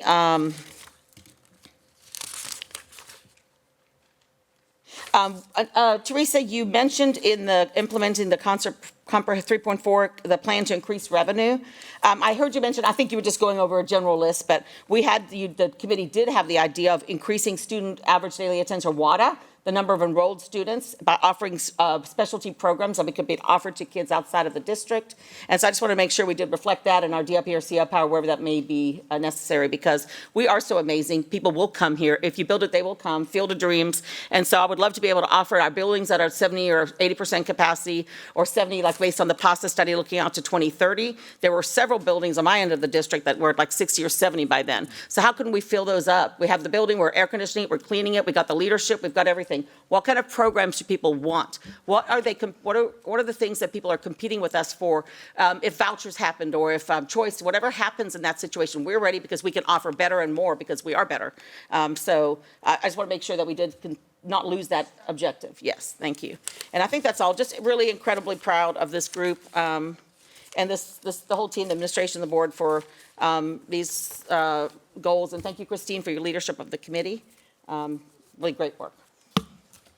Thank you. Just for clarification, because I also served on that committee, the conversation that was, or the point that was just made about offering special programs in some of our campuses, that was a comment that was made by one member that was not agreed upon by the entire committee, and is not something that is being considered as part of the board monitoring system. We did have discussion about if there are facilities that have open space, that we would look at adjusting attendance zones to relieve overcrowding at some campuses and to better utilize existing campuses. So I just want to offer that clarification for the public. And Dr. Blassingame, since you mentioned sixth grade, just want to make sure that people don't think that we're not not providing support for sixth grade.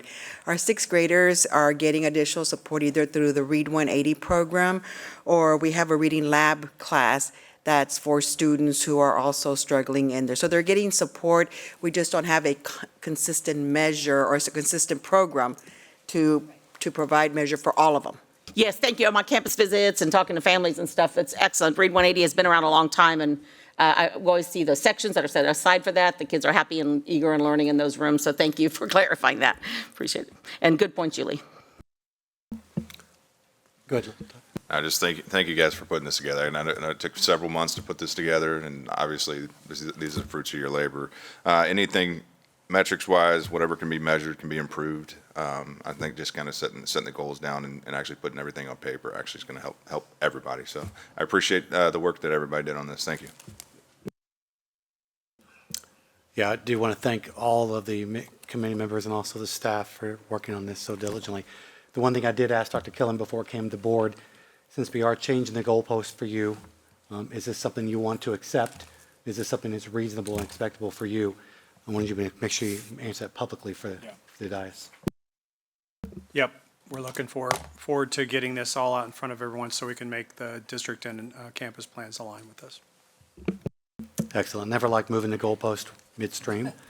However, refining goals, I think, is a lofty task. We'll make sure you're capable of doing those, and I know you are. I'd like to thank everyone being here tonight. Also like to thank those who are viewing online from home. May I get a motion to go into closed session to hear our last speaker? So moved. Second. All those in favor? We'll take just 5 minutes. Ashley, and then you can...